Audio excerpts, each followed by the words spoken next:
Okay. Hello everyone. Welcome to Echo Developer Community Meetup number 5।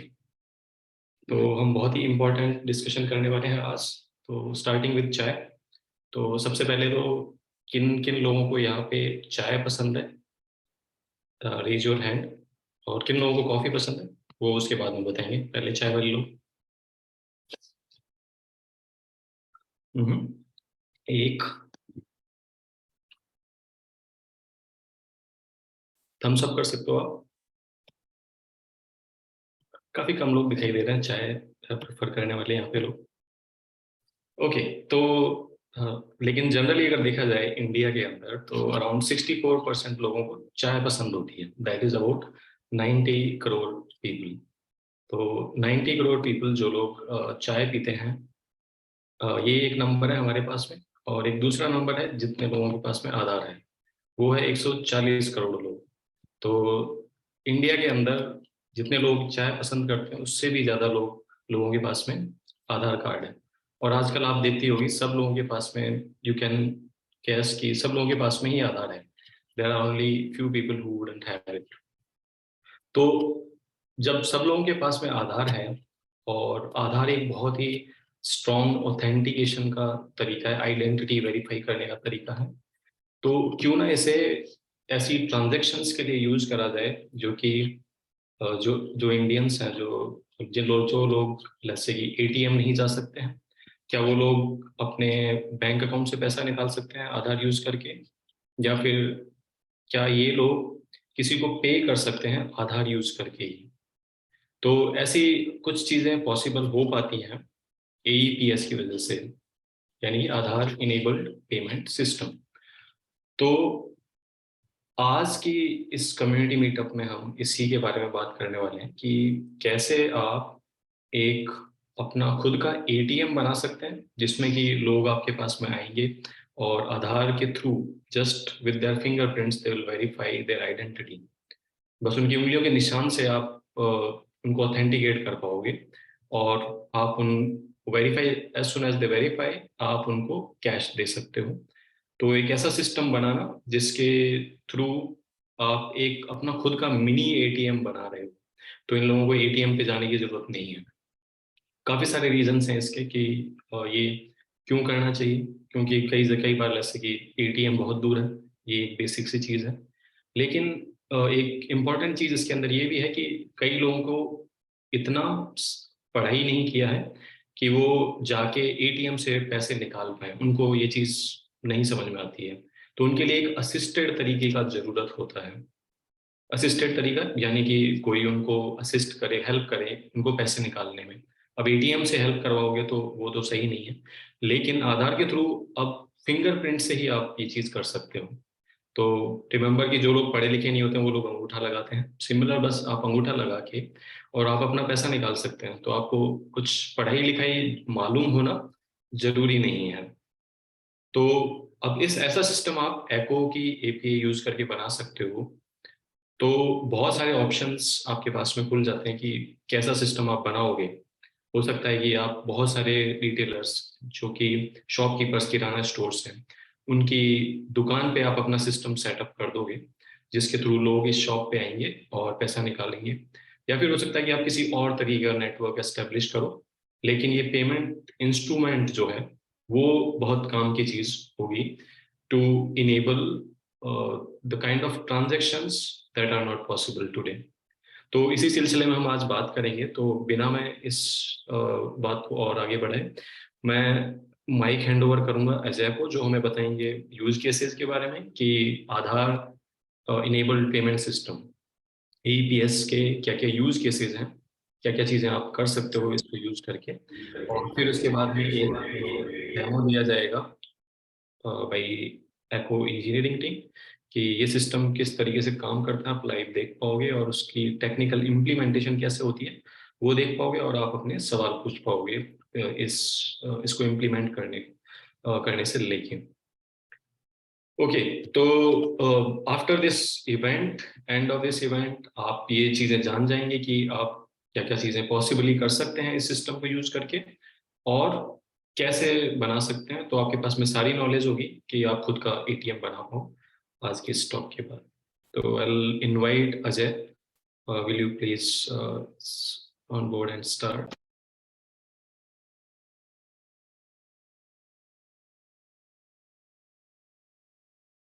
Can't hear your voice Ajay. Am I audible? Yes. हाँ, thanks for the introduction Pradeep. जैसे आपने बताया, हम APS के बारे में बात करेंगे। एपीएस क्या है, उसके यूज केसेस क्या है, क्या कमीशन स्ट्रक्चर है पार्टनर्स के लिए, आपका डेवलपर्स का इंसेंटिव पहले कुछ कॉल्स मीटिंग्स में भी आपको डिस्कस किया गया है, तो I am sure you already know कि क्या इंसेंटिव है हमारा डेवलपर्स के लिए जब भी कोई आप पार्टनर लेके आते हैं। And after that tech team हमारी आपको एक डेमो देगी एंड लेट यू अंडरस्टैंड कि आप इंटीग्रेट कैसे करेंगे इसको। उसके बाद कोई क्वेश्चन आंसर होंगे, आप पूछ सकते हैं। So I will start with APS. So APS एक मीडियम है किसी भी बैंक अकाउंट होल्डर के लिए कि वो अपने आधार के थ्रू बैंकिंग सर्विसेज ले सकता है किसी नियरेस्ट मर्चेंट रिटेलर के पास जाके, क्योंकि ये सर्विसेज वो इसलिए लेना चाहता है क्योंकि या तो उसके पास एटीएम नहीं है आसपास, या फिर बैंक नहीं है आसपास, या फिर वो इतना लाइन में नहीं खड़ा होना चाहता, इतना स्ट्रगल नहीं लेना चाहता। And as rightly pointed out by Pradeep कि काफी लोग इतने वेल एजुकेटेड भी नहीं होते, तो दे प्रेफर कि हमें सिर्फ अंगूठा लगाना पड़े, अकाउंट नंबर बताना पड़े एंड वो पैसे हमें मिल जाए। सो एपीआईएस के यूज केसेस पे हम आ जाते हैं। फर्स्ट यूज केस है कैश विड्रॉल, जो कि हम अगर एटीएम पे जाते हैं, अपना डेबिट कार्ड डालते हैं, तो कुछ अमाउंट हम निकालना चाहते हैं अपने बैंक अकाउंट से, तो आप एपीएस के जरिए भी हम कैश विड्रॉल कर सकते हैं, हमें बैंक या एटीएम जाने की जरूरत नहीं होती। पेमेंट ट्रांजैक्शंस, अगर आप किसी रिटेलर शॉप के पास जाते हैं और उनसे कुछ सामान खरीदना चाहते हैं, आपके पास पैसे नहीं है या फिर आप नहीं जानते कि यूपीआई पेमेंट कैसे करते हैं, तो आप सीधा आप वहां पे जाएंगे शॉप पे और एपीएस के थ्रू अपने सिर्फ थंब के जरिए आप वो पेमेंट कर पाओगे, जो भी आप ग्रोसरीज या फिर कोई भी सामान आप उस रिटेल शॉप से ले रहे हैं। And third is balance inquiry, अगर आपको बैलेंस देखना है तो भी आप एपीएस के थ्रू देख सकते हैं, मिनी स्टेटमेंट देखने हैं, पिछले ट्रांजैक्शंस देखने हैं, ये भी आप एपीएस के थ्रू देख सकते हैं। So any questions for the use cases, या फिर आप कुछ अपना क्वेश्चन अभी पूछना चाहते हैं तो?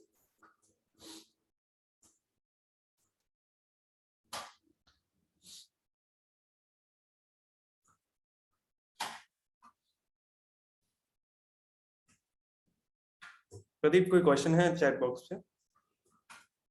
नहीं, अभी कोई क्वेश्चन। चलो, okay, for now I am moving forward.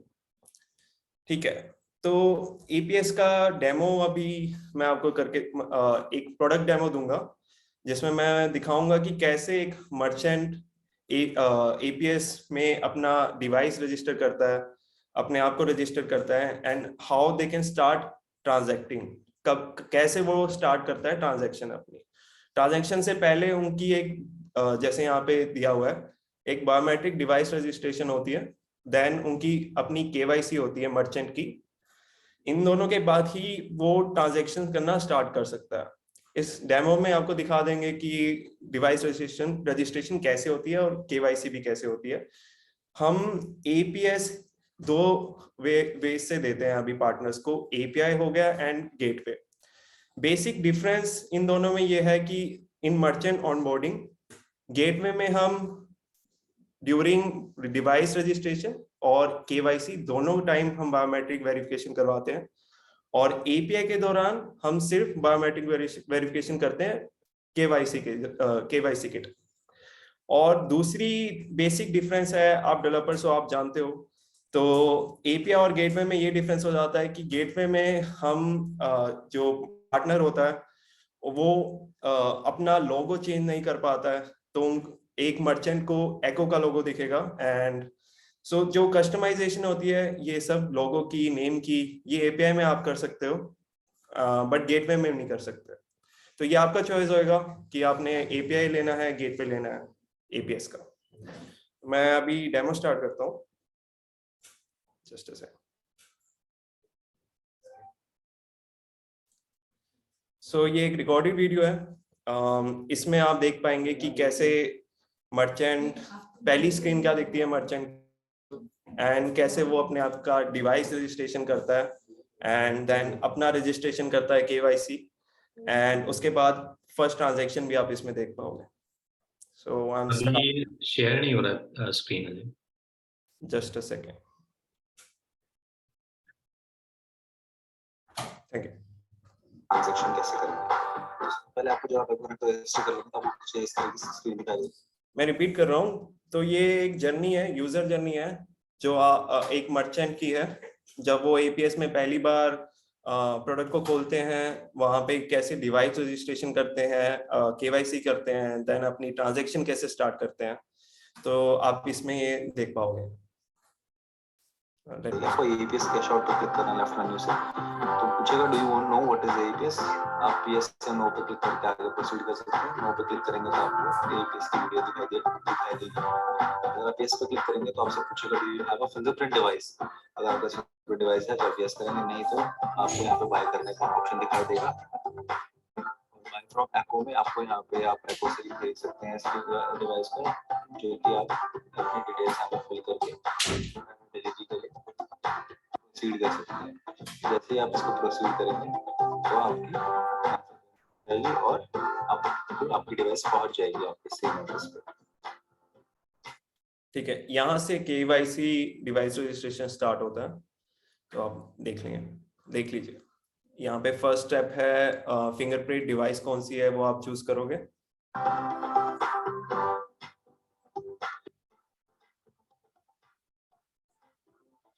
अगर आपको और डिवाइस अमेज़न फ्लिपकार्ट से खरीदते तो उसका भी आपको ऑप्शन देखने को मिल जाता है।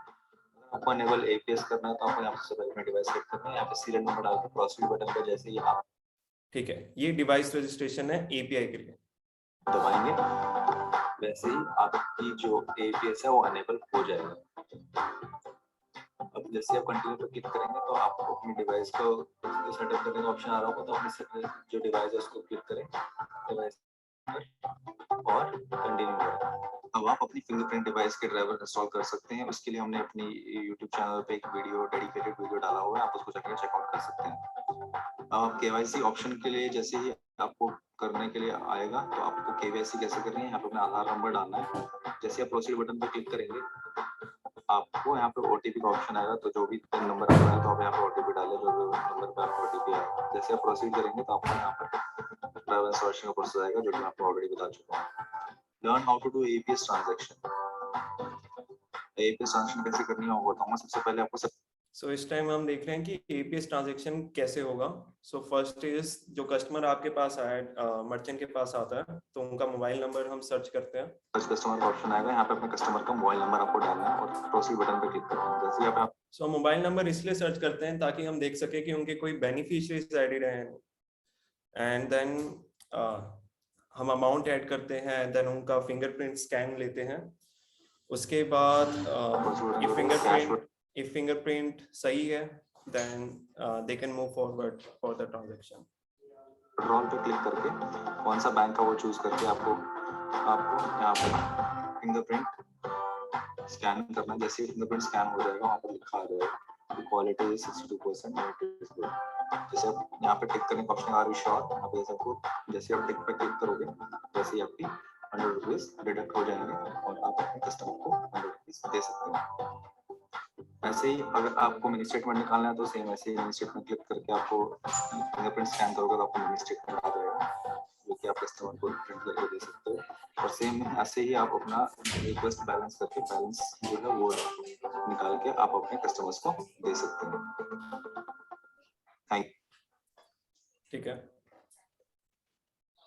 सो जस्ट यहाँ पे मैं रिपीट कर रहा हूँ क्या प्रोसेस ट्रांजैक्शन की एक बार और, कि जब हम कस्टमर मोबाइल नंबर डालते हैं उसके बाद कस्टमर का ऑप्शन आएगा, यहाँ पे अपने कस्टमर का मोबाइल नंबर आपको डालना है और प्रोसीड इसके बाद फर्स्ट थिंग इज वो पर्पस ऑफ पेमेंट चूज करते हैं, कैश जैसे विड्रॉल है या मिनी स्टेटमेंट है या फिर बैलेंस इंक्वायरी है। सो वो हम चूज करने के बाद हम अगर कैश विड्रॉल है तो हम अमाउंट ऐड करते हैं। अमाउंट ऐड करने के बाद स्कैन करते हैं हम कस्टमर का फिंगरप्रिंट। अगर फिंगरप्रिंट सही होता है तो उसके बाद we can move ahead with like transaction. अगर देन उसके बाद जो उनके कनेक्ट ई वैल्यू है, यहाँ से वो अमाउंट डिडक्ट हो जाती है and that's how the process goes. अब हम आते हैं अपनी प्रेजेंटेशन पे। जस्ट सर,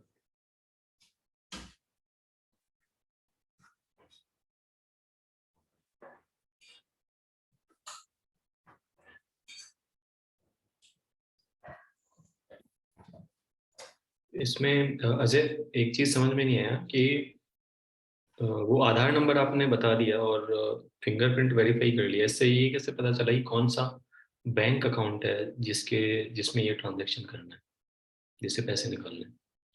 ठीक है, जस्ट सर।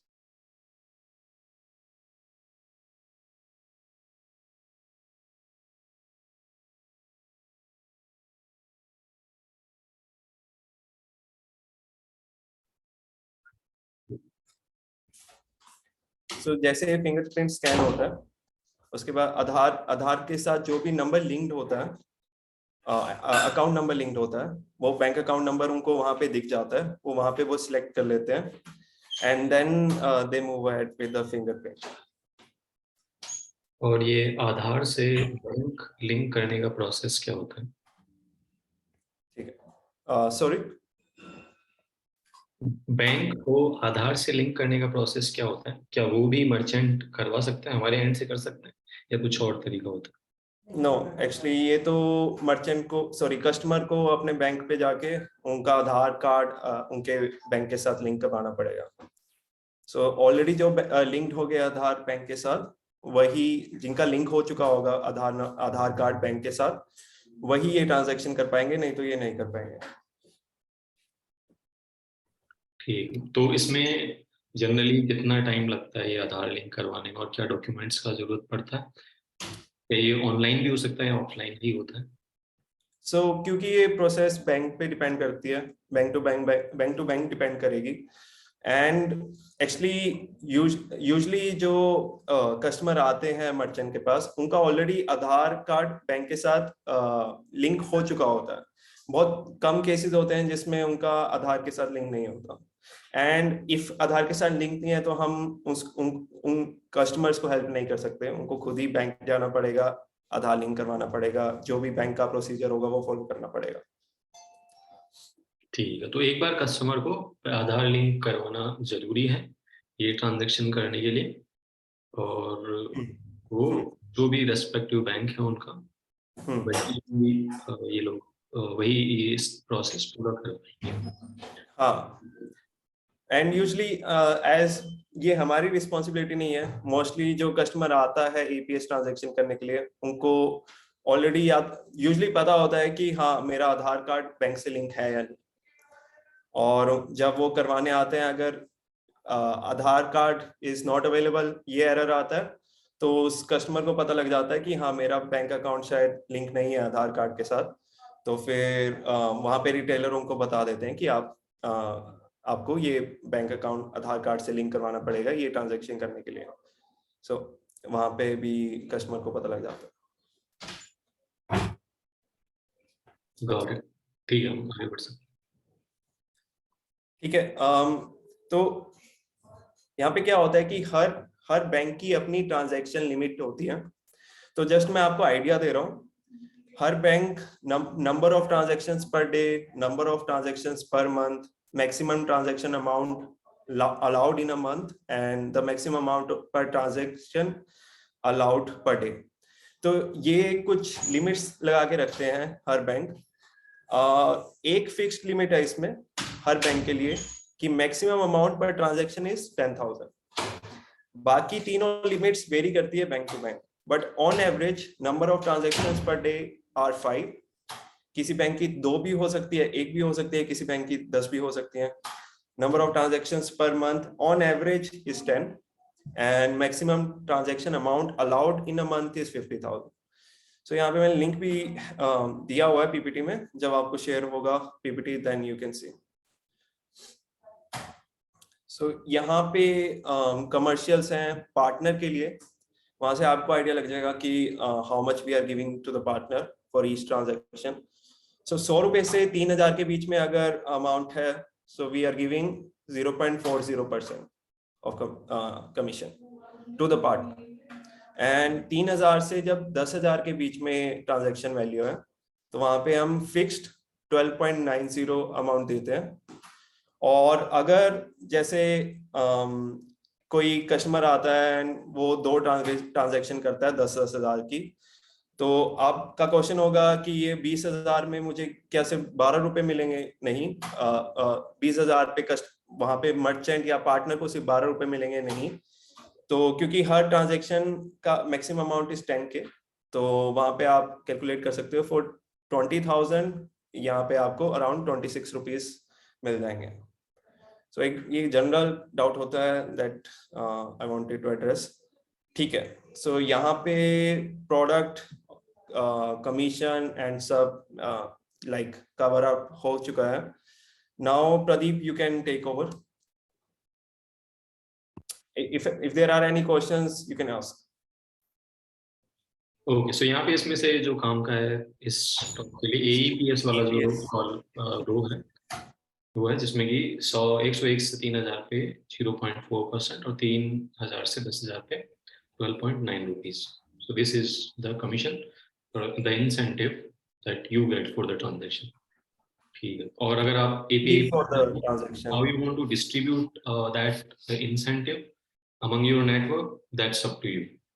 yep, वो पार्टनर डेवलपर और मर्चेंट उनके बीच में भी होगा, वो उनका डिसीजन होगा कि वो कैसे डिस्ट्रीब्यूट करेंगे। बाकी डेवलपर इंसेंटिव हम इस मीटिंग में नहीं डिस्कस कर रहे हैं, हमने लास्ट मीटिंग में डिस्कस किया था। So we can move ahead with tech demo.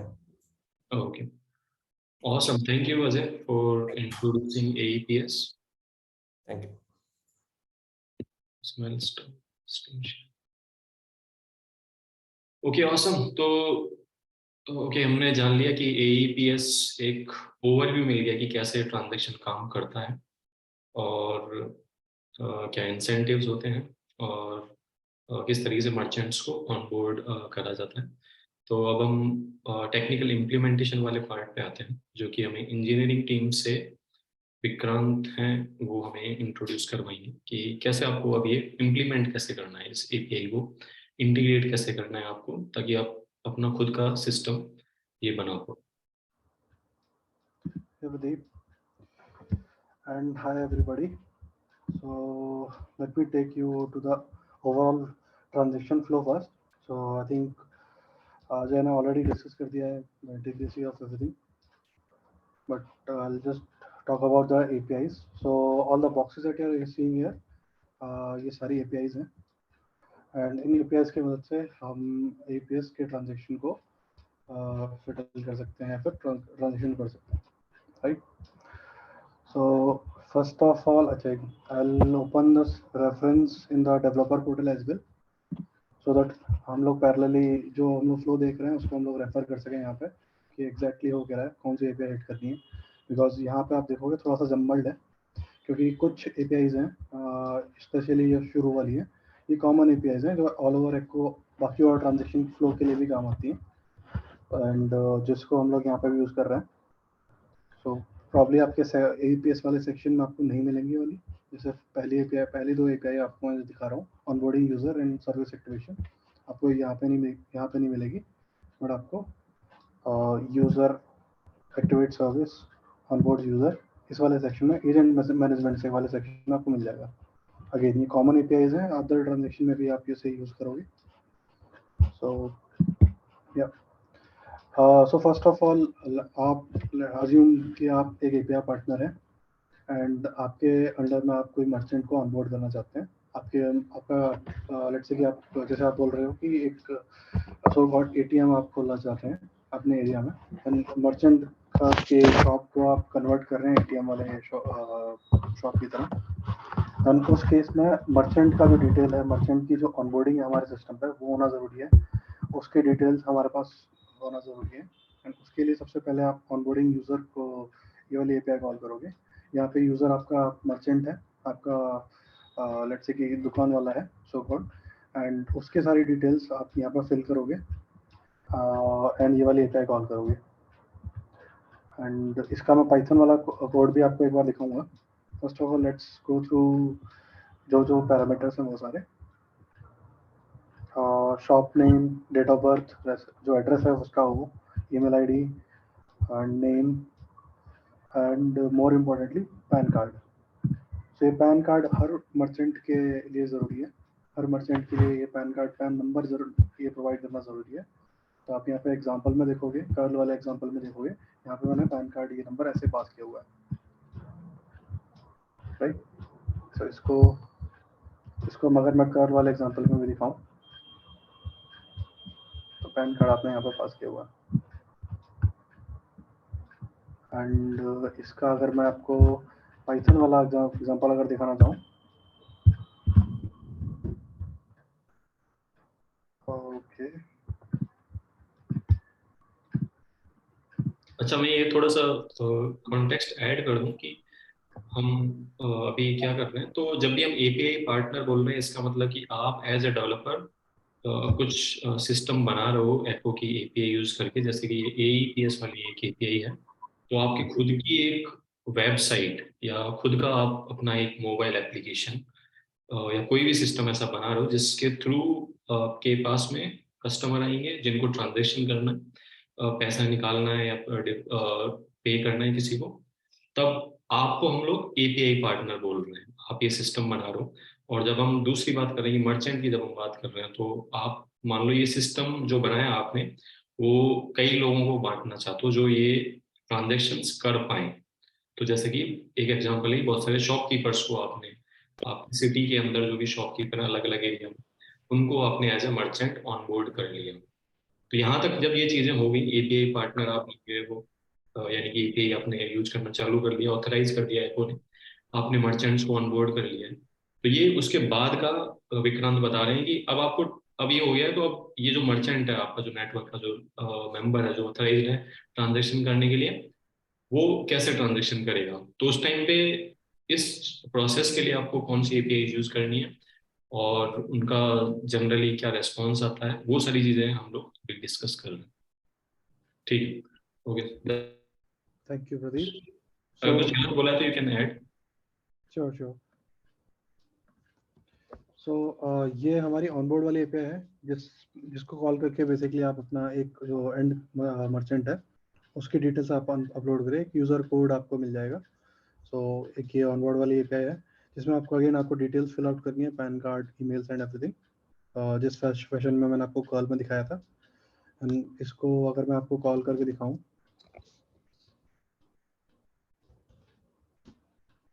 तो ये मैं पाइथन से कॉल कर रहा हूँ एंड देन ये मेरे को रिस्पांस मिल रहा है। इस रिस्पांस में आप देख पाओगे मेरे को ये यूज़र कोड मिल गया। अब क्योंकि ये यूज़र ऑलरेडी मैंने क्रिएट किया हुआ था, पहले भी एपीआई कॉल किया था, तो मेरे को मैसेज ये आया, बट अल्टीमेटली हमें ये यूज़र कोड चाहिए। वंस ये वाला यूज़र कोड हमें मिल जा रहा है, देन उस मर्चेंट को हम लोग सारे एक्टिवेशन या फिर उसके ट्रांजेक्शन्स को हम लोग ट्रैक कर सकते हैं, या फिर इवन हम लोग उसका जो भी स्टेटस है वो उन सबको मैप कर सकते हैं, राइट। सो नेक्स्ट एपीआई है हमारी सर्विस एक्टिवेशन। अब नाउ दैट हमारे पास उस मर्चेंट का यूज़र कोड है, उस यूज़र कोड को हम लोगों को एक्टिवेट करना है उस पर्टिकुलर सर्विस के लिए। इस डेमो के पर्पज़ के लिए हमारा जो सर्विस है वो है APS, right. So service activation आपको मैं अगर डेवलपर पोर्टल पे दिखाऊं, एक्टिवेट सर्विस, आपको ये एपीआई कॉल करनी है। एंड इस एपीआई में आपको यूज़र कोड पास करना है, इनिशिएटर आईडी यानी कि आपका फ़ोन नंबर, यानी कि एपीआई पार्टनर का phone number, and then service code यानी कि आपको कौन सी सर्विस आपको एक्टिवेट करनी है। सर्विस कोड का आपको यहाँ पे रेफरेंस मिल जाएगा, राइट।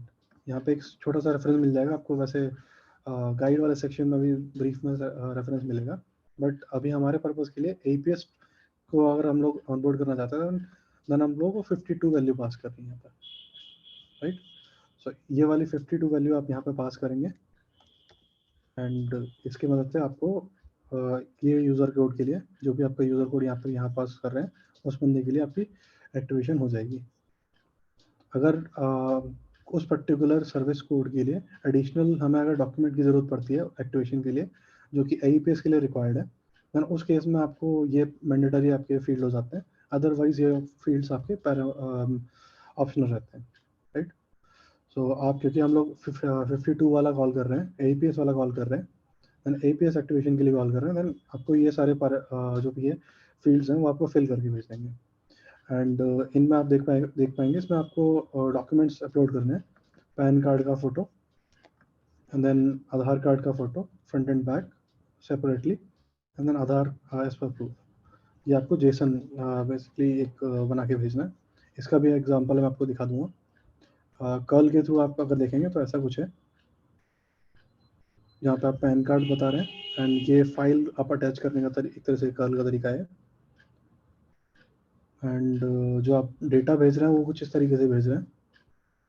एंड इसमें आप देखेंगे एड्रेस जो है, जो यहाँ पर ऑफिस एड्रेस और एड्रेस एज पर प्रूफ है, ये इस तरीके से जेसन में जा रहा है। इसको मैं थोड़ा सा और बेटर तरीके से दिखाता हूँ हमारे पाइथन वाले कोड में।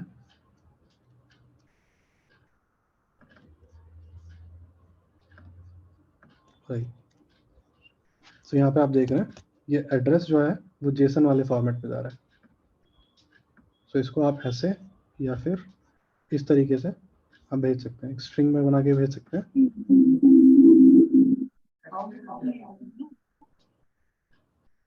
ओके, वंस आपने ये जेसन भेज दिया एड्रेस के लिए एंड आपने सारी फाइलें अटैच कर दी,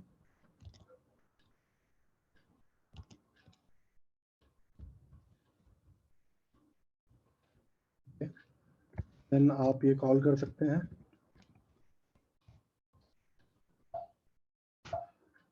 एंड आप जब कॉल करेंगे देन आपको ये एक्टिवेशन का स्टेटस दे देगा कि आपका जो यूज़र स्टेट है वो पेंडिंग हो गया है। सो जनरली AEPS वाले ट्रांजेक्शन के लिए आप जब भी ये सबमिट करेंगे देन हमारे बैकएंड पे हमारी टीम स्टार्ट कर देगी आपके डिटेल्स को प्रोसेस करने में।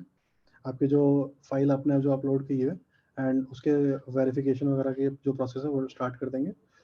एंड आई थिंक हम लोग ये instantly with in a day कर देते हैं, बट इसका जो अल्टीमेट टैग हम लोग देते हैं वो आई थिंक T+3 है। अगेन ये वाली चीज़ मैं आपको कंफर्म कर सकता हूँ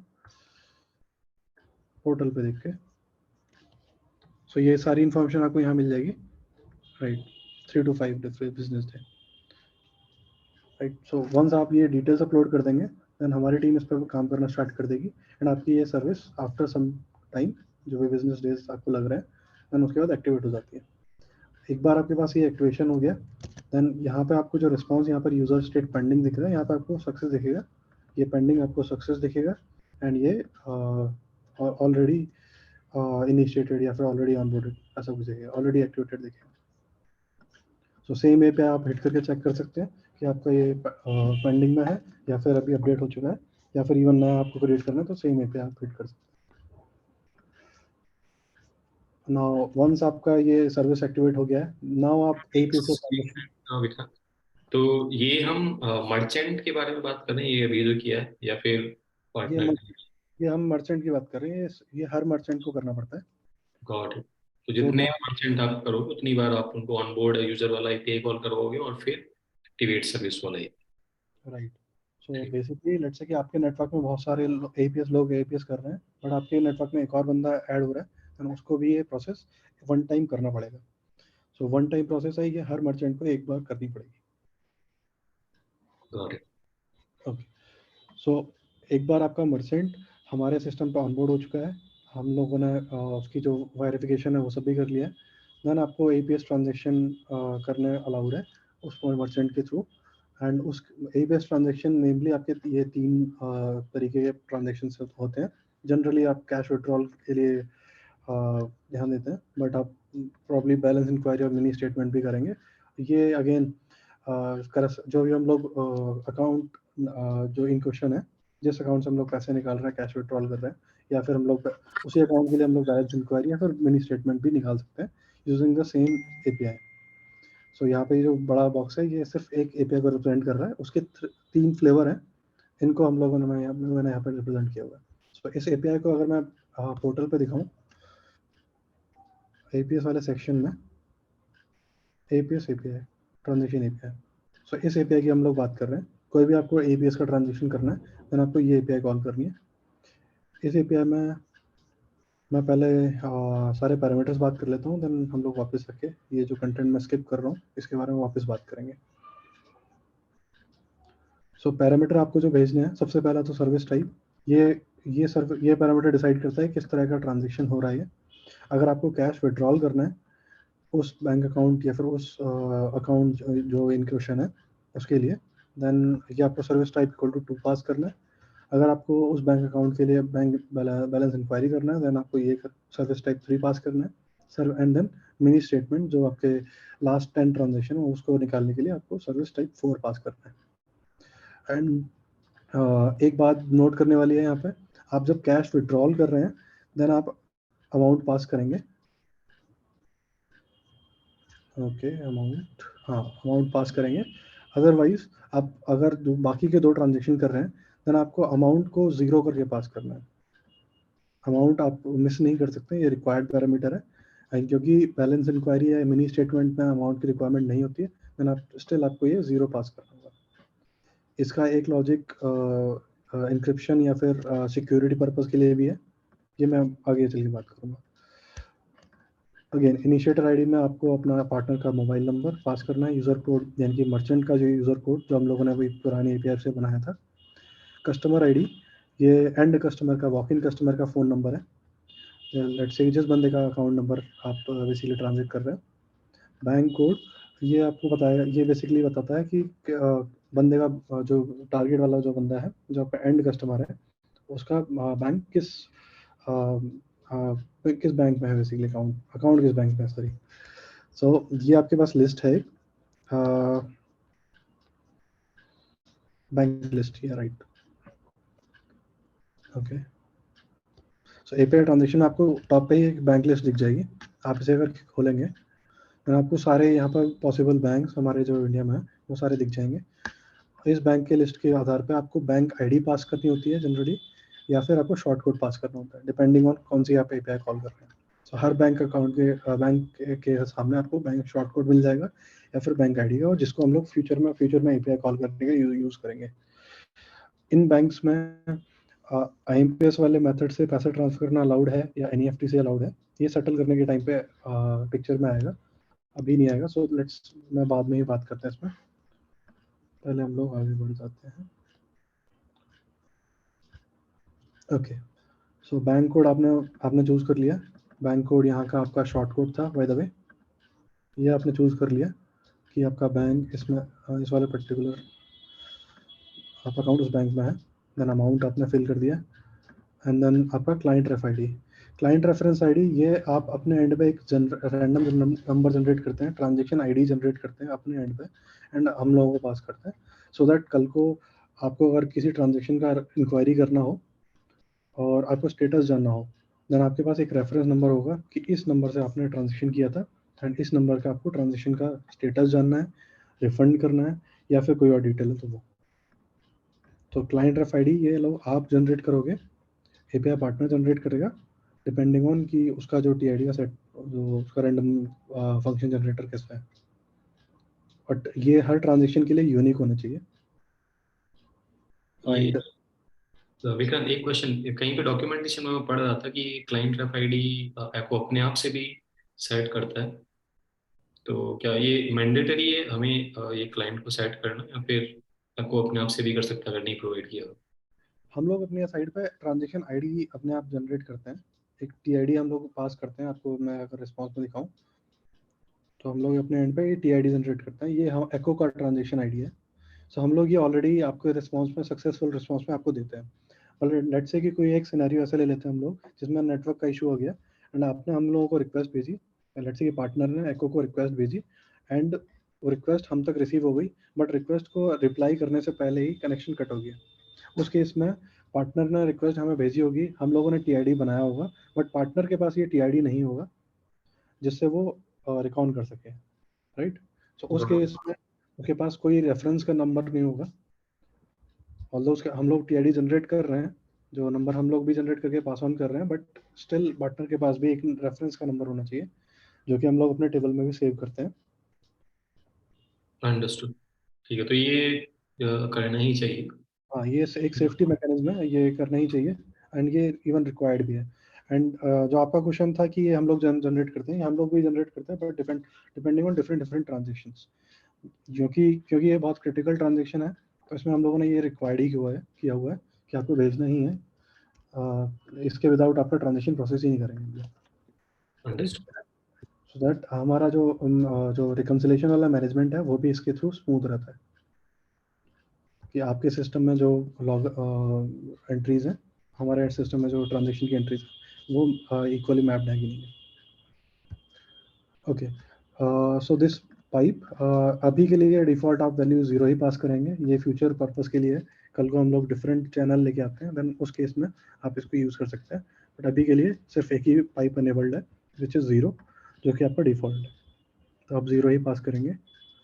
नोटिफाई कस्टमर, इसमें हम लोग जो ऊपर एक फ़ोन नंबर लिया था हम लोगों ने कस्टमर आईडी में, जो वॉक इन कस्टमर है उसका मोबाइल नंबर, अगर उसको हम लोगों को लेटेस्ट स्टेटस का जो मैसेज है वो देना है, देन उस केस में आपको ये वैल्यू 1 पास करनी है, अदरवाइज आपको वैल्यू 0 पास करनी है।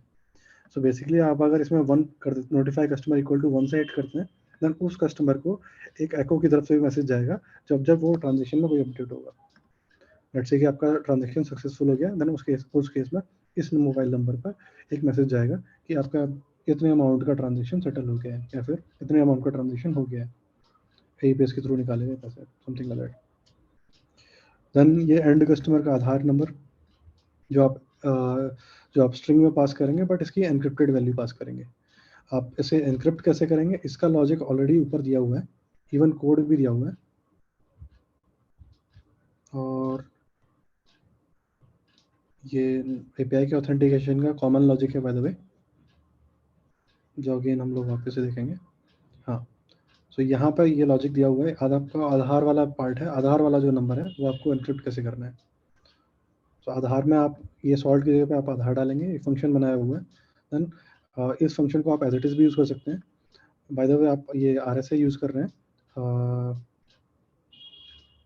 होल्ड ऑन, इसमें की, अच्छा हाँ, रॉ पब्लिक की आपको ऑलरेडी प्रोवाइडेड है यहाँ पे, इस एग्जांपल में है। आप जब प्रोडक्शन पे जाएंगे देन आपको ये चीज़ शेयर हो जाएगी आपके email ID, personal email ID, जिस पर आपको अपने बाकी के एको के क्रेडेंशियल मिलेंगे, देन वहाँ पे आपको ये चीज़ शेयर हो जाएगी, राइट।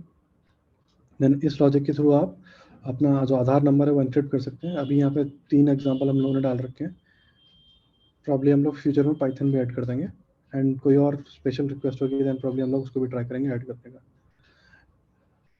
तो कोड अलग अलग हैं और भी हैं पॉसिबल, बट लॉजिक सेम ही रहेगा, इंक्रिप्शन का जो मेथड है वो सेम ही रहेगा, एंड की आपको मिल ही रही है।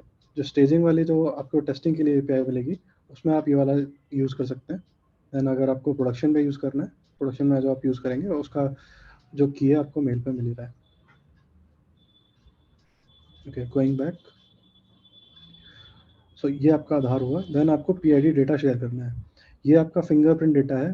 बेसिकली आपने अभी डेमो में देखा था जिसमें आप फिंगरप्रिंट कैप्चर कर रहे हैं।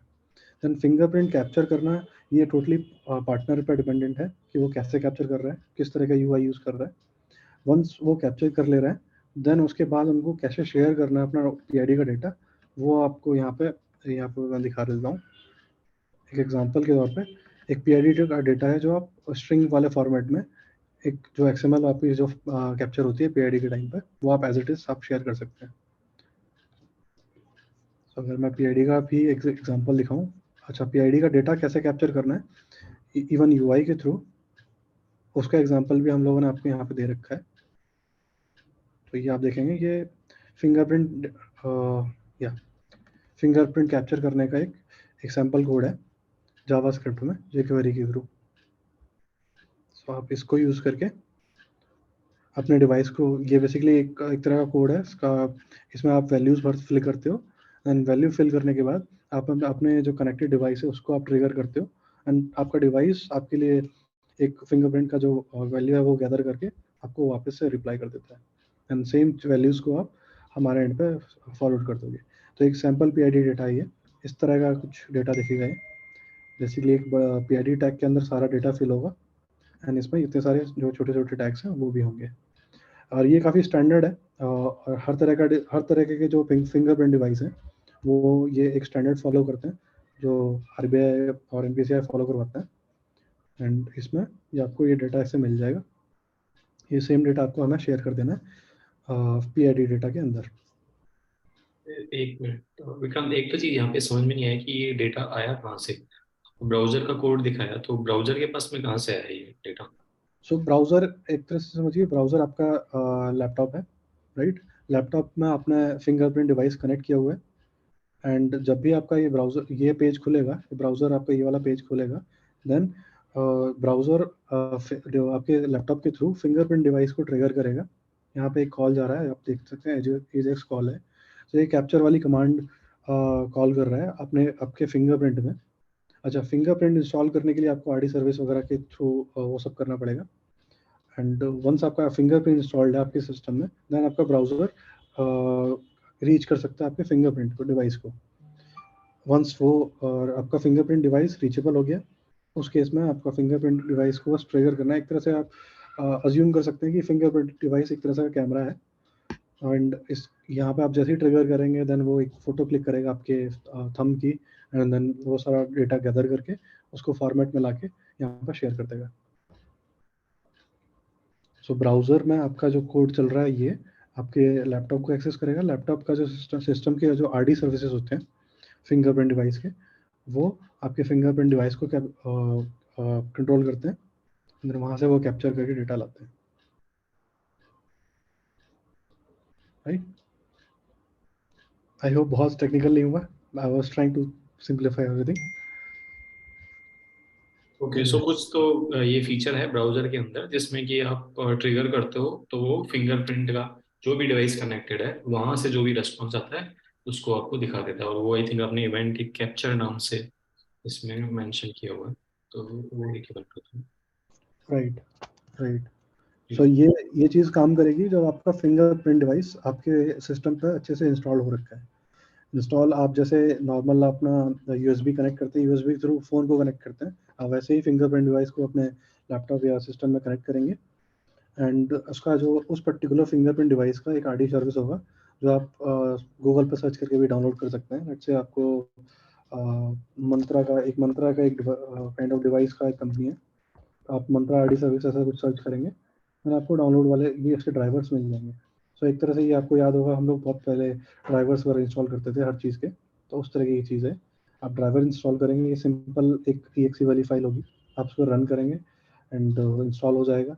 एक बार इंस्टॉल हो जाएगा देन आपका डिवाइस जो लाइटें वगैरह आपकी उसमें ब्लिंक करने लगेंगी, देन आपको पता लग जाएगा कि वो चीज़ चल रही है। इवन आपकी जो RD सर्विस होती है वो भी आपको नोटिफाई करेगी आपके डेस्कटॉप पर या फिर जो स्क्रीन है उस पर भी कि आपका डिवाइस कनेक्टेड है। वंस आपका डिवाइस कनेक्टेड है देन आप इस वाले पीस ऑफ कोड को रन करेंगे किसी भी HTML या फिर जावास्क्रिप्ट के थ्रू, देन आपका जो डिवाइस है उसको रीचेबल हो जाएगा ये वाला कोड, राइट? ठीक। सो स्टैंडर्ड डिवाइस इंस्टॉलेशन, आपने अगर पहले कभी फिंगरप्रिंट डिवाइस यूज़ किया है अपने अपने सिस्टम पे, देन आपको नहीं वापस ये सब नहीं करना पड़ेगा, आपको जस्ट ये कोड को यूज़ करना पड़ेगा, राइट? सो वंस आपने फिंगरप्रिंट डिवाइस कैप्चर कर लिया है एंड उसको आप पास ऑन कर सकते हो उस डेटा को इस PID डेटा में, एंड इस PID डेटा में पास कर देंगे देन उसको स्ट्रिंग वाले फॉर्मेट में। अगेन मैं आपको यहाँ पे एग्जांपल भी दिया है, आपको पाइथन में भी एक बार दिखा दूंगा। And light long latitude longitude भी आप पास करेंगे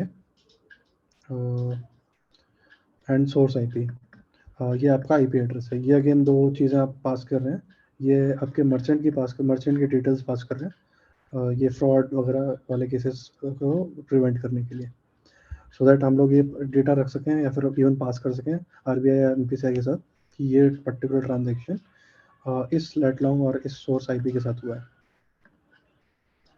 तो ये दोनों पैरामीटर्स भी अगेन मैंडेटरी है, इसको आप पास करेंगे। आप ये सारे डिटेल्स जब पास करेंगे देन आपका ये कुछ अगर सक्सेसफुल रिस्पॉन्स आएगा तो कुछ इस तरह का आएगा। सो अज्यूमिंग कि लेट्स से कि हम लोग अभी पहले बात कर लेते हैं सर्विस टाइप 2 का, जो यहाँ पे एग्जांपल है।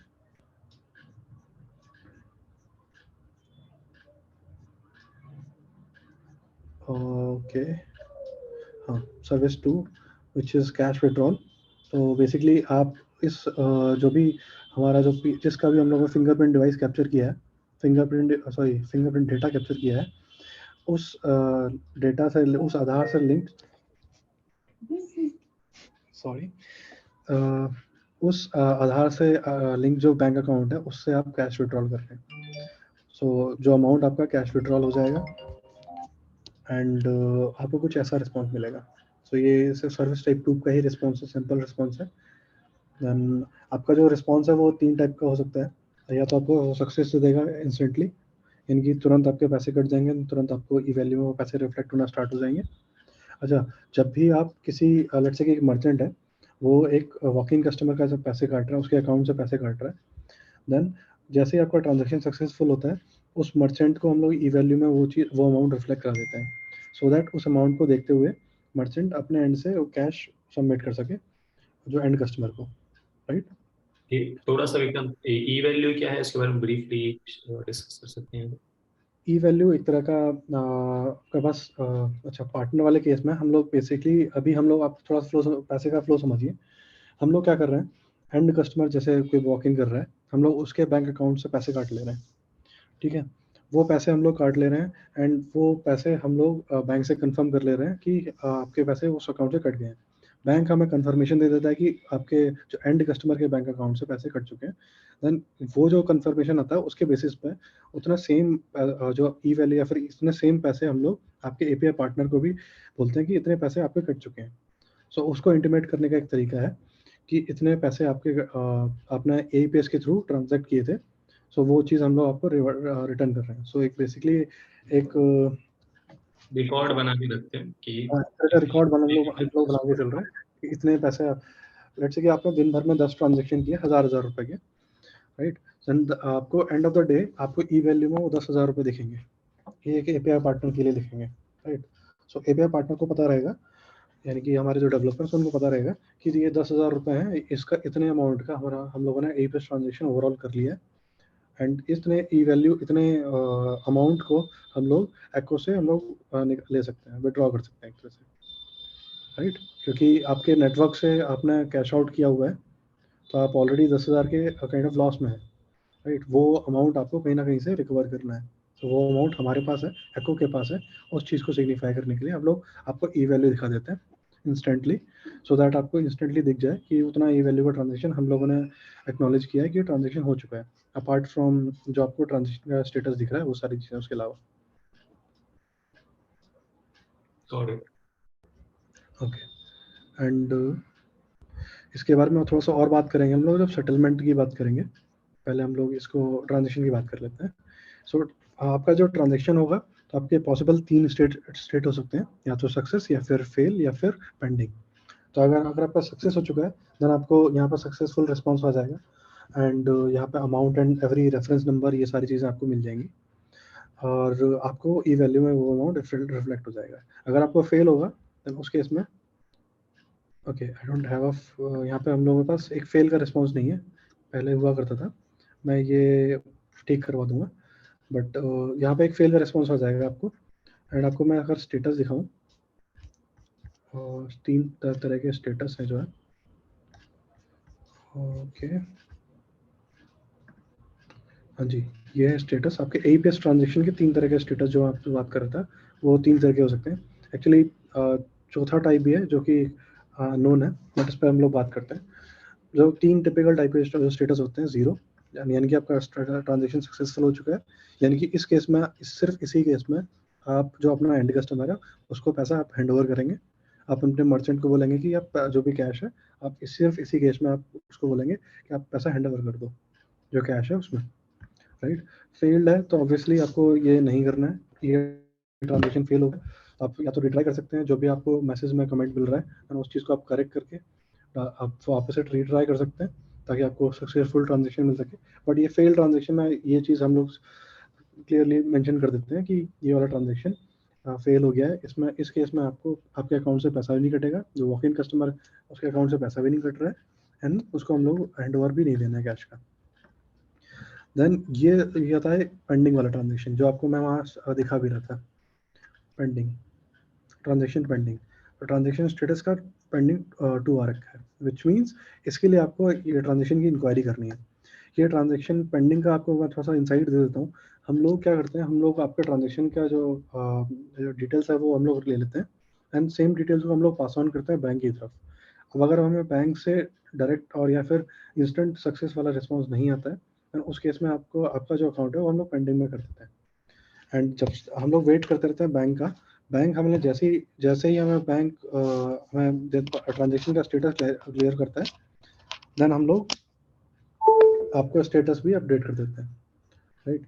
उस जैसे ही आपका बैंक आपको क्लियर करेगा आपका ट्रांजेक्शन, आपका हम लोगों को बता देगा कि आपका ट्रांजेक्शन सक्सेसफुल हो चुका है, देन उस केस में आपका सेम TID को, सेम ट्रांजेक्शन ID को के लिए आपका जो स्टेटस है वो अपडेट कर देंगे आपका। सो लेट्स से कि आपने अभी ट्रांजेक्शन किया, आपका ट्रांजेक्शन ID का जो आप रिक्वायरी भी कर सकते हैं, by the way transaction inquiry, इसके नेक्स्ट API हम लोग इसके बारे में भी अगली बार बात करेंगे। सो आप अगर इंक्वायरी करेंगे देन आपको स्टेटस मिलेगा again let's say transaction pending. इसका मतलब है कि अगेन आपका अभी तक आपके पास कोई रिस्पांस नहीं आया, हमारे पास कोई रिस्पांस नहीं आया, एंड इसीलिए हम लोगों ने अभी ये पेंडिंग में ही रखा हुआ है। देन इस केस में अभी आपको ट्रांजेक्शन अभी कस्टमर को नहीं देना है, कैश जो है वो आप कस्टमर को नहीं देना है। टिपिकली होता है ये within 5 minute 99 of the transaction होते हैं, विदिन 5 मिनट इनका जो पेंडिंग वाले ट्रांजेक्शन होते हैं वो सेटल हो जाते हैं। इधर वो most of the time success हो जाते हैं, और या फिर बहुत कम बारी होता है तो वो फेल हो जाते हैं। तो जो फेल हो जाते हैं देन अगेन आपको वो पैसे नहीं देने हैं कस्टमर को। अगर वो ट्रांजेक्शन सक्सेस हो रहे हैं देन आपको वो पैसे कस्टमर को इन कैश दे देने हैं, राइट। एंड जब भी आपका ये ट्रांजेक्शन जाता है तो बैंक भी अपने साइड पे काइंड ऑफ प्रोसेस करना स्टार्ट कर देता है, उस अकाउंट से पैसे काटने का जो प्रोसेस है, जो भी टारगेट अकाउंट है उससे पैसे काटने का प्रोसेस है, वो बैंक अपने एंड पे स्टार्ट कर देता है। तो कई बार बैंक के इंटरनल प्रोसीजर की वजह से वो टाइम लगता है, बट आपको जो लेटेस्ट स्टेटस है वो हम लोग यहाँ पे देते रहेंगे। सो आपको पहली चीज़ तो आप जब भी ट्रांजेक्ट करेंगे तो यहाँ पे आपको स्टेटस मिल ही जाएगा। देन इसके अलावा आपको ट्रांजेक्शन इंक्वायरी है, जो अगली API है हमारी, ये गेट API वाली है। यहाँ पे आपको ट्रांजेक्शन और उसकी जो आपकी TID है उसको आप पास कर सकते हैं कुछ इस तरीके से, ट्रांजेक्शन एंड देन जो आपको TID मिली थी उस रिस्पॉन्स में वहाँ पे या तो आप TID से पता कर सकते हैं उस ट्रांजेक्शन का स्टेटस क्या है, या फिर आपने जो क्लाइंट रेफरेंस ID बनाया था, ट्रांजेक्शन क्लाइंट रेफरेंस ID, यानी कि आपका जो TID है, जो पार्टनर का TID है, उसके थ्रू भी आप ये इंक्वायरी कर सकते हैं कि उस ट्रांजेक्शन का स्टेटस क्या है, क्या वो पेंडिंग में, क्या वो सक्सेस में, उस तरह की सारी चीज़ें। सो आप देख पाएंगे यहाँ पे आपको रिस्पॉन्स मिल जाएगा। तो आपको अगर सक्सेस मिलता है तो आपको यहाँ पे डेटा के अंदर जो स्टेटस है उससे आपको आइडिया लग जाएगा। Okay hold on, I think ये रिस्पॉन्स थोड़ा गड़बड़ है, नहीं सही है, स्टेटस ट्रांजेक्शन स्टेटस है, यहाँ से आपको आइडिया लग जाएगा। अगर ये 0 आ चुका है यानी कि ये ट्रांजेक्शन सक्सेसफुल है, एंड इस केस में आप वो अगेन वो पैसा हैंड ओवर कर सकते हैं। इस API को आप हिट कर सकते हैं जब भी आपको ये ट्रांजेक्शन स्टेटस जानना है। और हम लोग अपने एंड पे जो आपका जो भी ट्रांजेक्शन APS का हो रहा है उसको विदिन 5 मिनट हम लोग लगातार बैंक से रिकॉर्ड करते रहते हैं। बैंक से हम लोग वापस से API हिट करके पूछते रहते हैं कि इस ट्रांजेक्शन का लेटेस्ट स्टेटस क्या है। जो भी जितने भी पेंडिंग ट्रांजेक्शन हैं उनको हम लोग लगातार फॉलो अप करते रहते हैं बैंक से कि इस ट्रांजेक्शन का लेटेस्ट स्टेटस क्या है, क्या ये सक्सेस हुआ या फेल हुआ। और विदिन 5 मिनट जैसा मैंने आपको बोला, ये typically 90% of the cases settle हो जाते हैं। देन आप प्रॉब्ली एक 15 मिनट या फिर 20 मिनट जो भी आपको सूटेबल लगे, या फिर जो भी आपको रिफ्रेश बटन या जो भी आपके यूज़ केस के हिसाब से वो चीज़ आप इम्प्लीमेंट कर सकते हैं। एंड उसमें आप सेम API हिट करेंगे ट्रांजेक्शन इंक्वायरी, एंड हम लोग विदिन 5 मिनट जो भी होता है लेटेस्ट स्टेटस वो हम लोग आपको बताते रहेंगे। एंड अगर ये लेट्स से कि rarest of the rare transactions में कई बार होता है कि ये आपके API में आपका स्टेटस अपडेट नहीं हो रहा है, एंड उस केस में भी हम लोग मैनुअली बैंक के पास विदिन अ डे जाके, विदिन अ 1 वर्किंग डे जाके हम लोग उनसे मैनुअली एक डेटा मंगाते हैं हर पेंडिंग वाले ट्रांजेक्शन के लिए। देन आपका विदिन 1 डे आपका ये सेटल हो जाता है वर्स्ट के सिनेरियो में। सो यहाँ पे आपको ये ट्रांजेक्शन इंक्वायरी करेंगे देन आपको पता चल जाएगा कि उसका स्टेटस क्या है, right.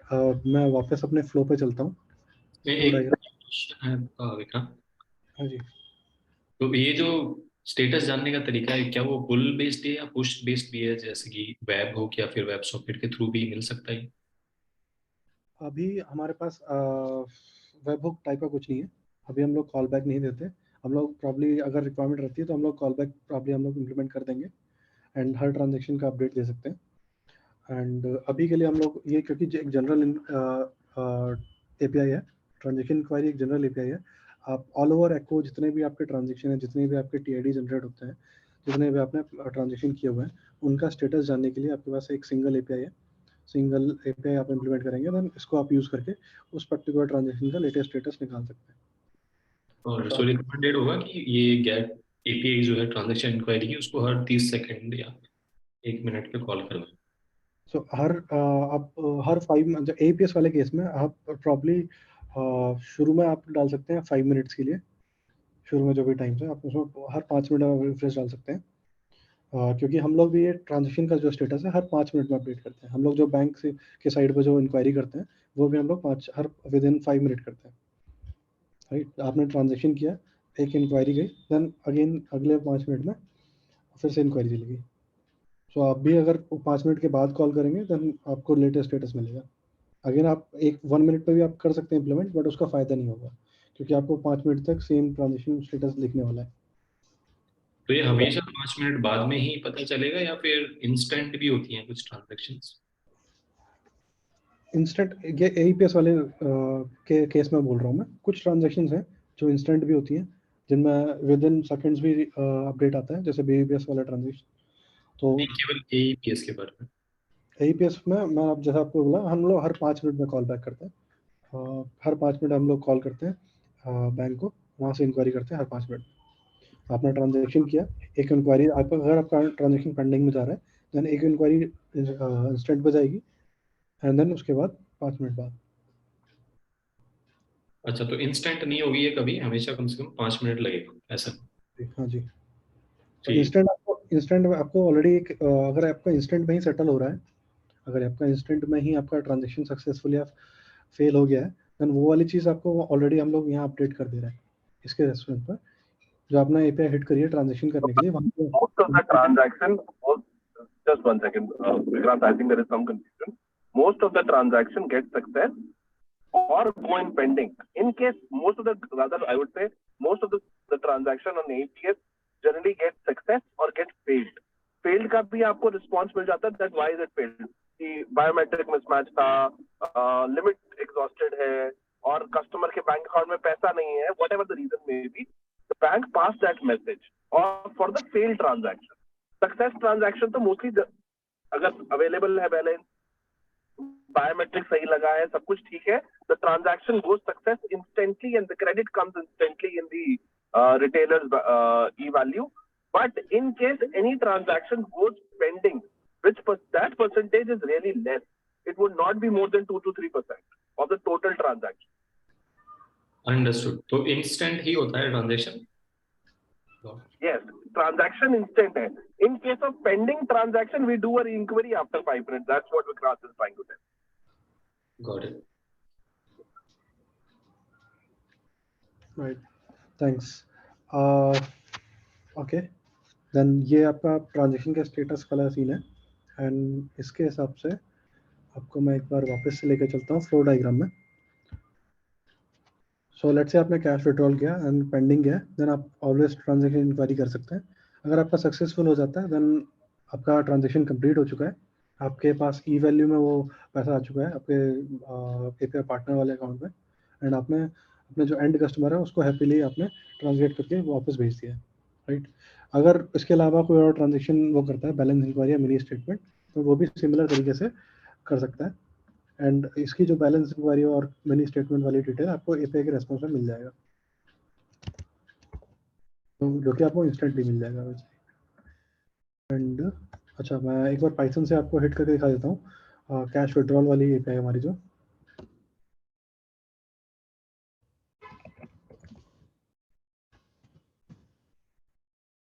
Okay, so this should be this one. तो पहले मैं कोड दिखा देता हूँ। कैसे इम्प्लीमेंट करेंगे, ऑल्दो हम लोगों ने कर्ल रिक्वेस्ट ऑलरेडी देख लिया, बट स्टिल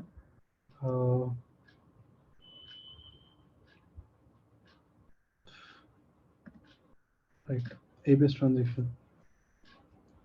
सो आप इसमें जो डिटेल्स आपको मैंने बताया, जैसे कि आप ऐसे पास कर रहे हो, सर्विस आपको कौन सा कॉल करना है, अगर आपका सर्विस बेसिकली आपका कैश विड्रॉल है,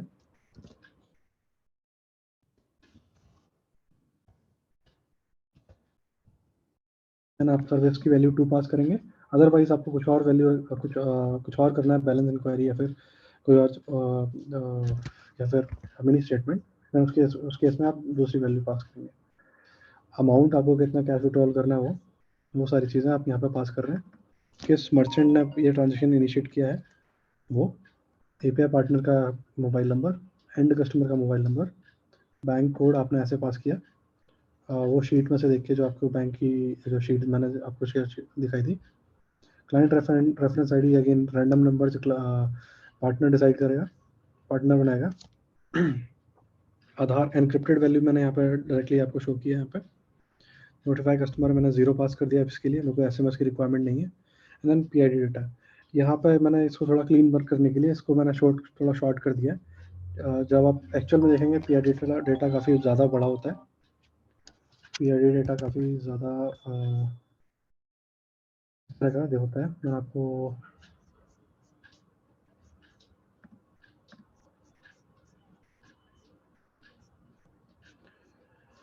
राइट पीआईडी डेटा कुछ इस तरह का होगा, एंड ये वैल्यू एज अ स्ट्रिंग आप यहाँ पे पास कर देंगे। तो मैंने बस रिप्रेजेंटेशन पर्पस के लिए आपको ये टैग दिखा रखा है पीआईडी डेटा, एंड इसके अंदर की वैल्यू आप एज इट इज रखेंगे। अब बीच में मैंने ये चीज़ गायब कर दी जस्ट सो दैट मैं इसको थोड़ा क्लीन रख सकूँ। और क्योंकि ये अभी मैं मॉक एपीआई हिट कर रहा हूँ स्टेजिंग की, और उसमें आपका रिस्पॉन्स सक्सेसफुल या पेंडिंग ही आएगा, उस केस में मुझे एक्चुअल पीआईडी डेटा मैंने यहाँ पे कैप्चर नहीं हुआ है। So now hitting the API, आपको कुछ ऐसा रिस्पॉन्स मिल जाएगा। तो ये मैं आपको सक्सेसफुल वाला, मैंने आपको वहाँ पेंडिंग का रिस्पॉन्स दिखाया, यहाँ मैं आपको सक्सेसफुल वाला रिस्पॉन्स भी दिखा रहा हूँ।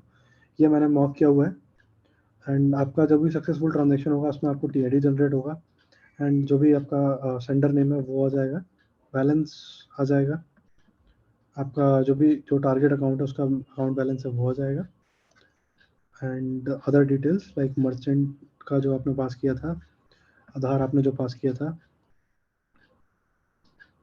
कमीशन वाला पार्ट भी है यहाँ पे, बैंक का रेफरेंस नंबर, यानी कि किस रेफरेंस नंबर से बैंक ने आपके पैसे काटे हैं। अब जब आपके सभी पैसे कटते हैं तो आपको एक रेफरेंस नंबर भी मिलता है, जो कि आपको अगर बैंक से सेटल करने की कभी जरूरत पड़ती है देन आप इसको रेफर करेंगे बैंक के लिए।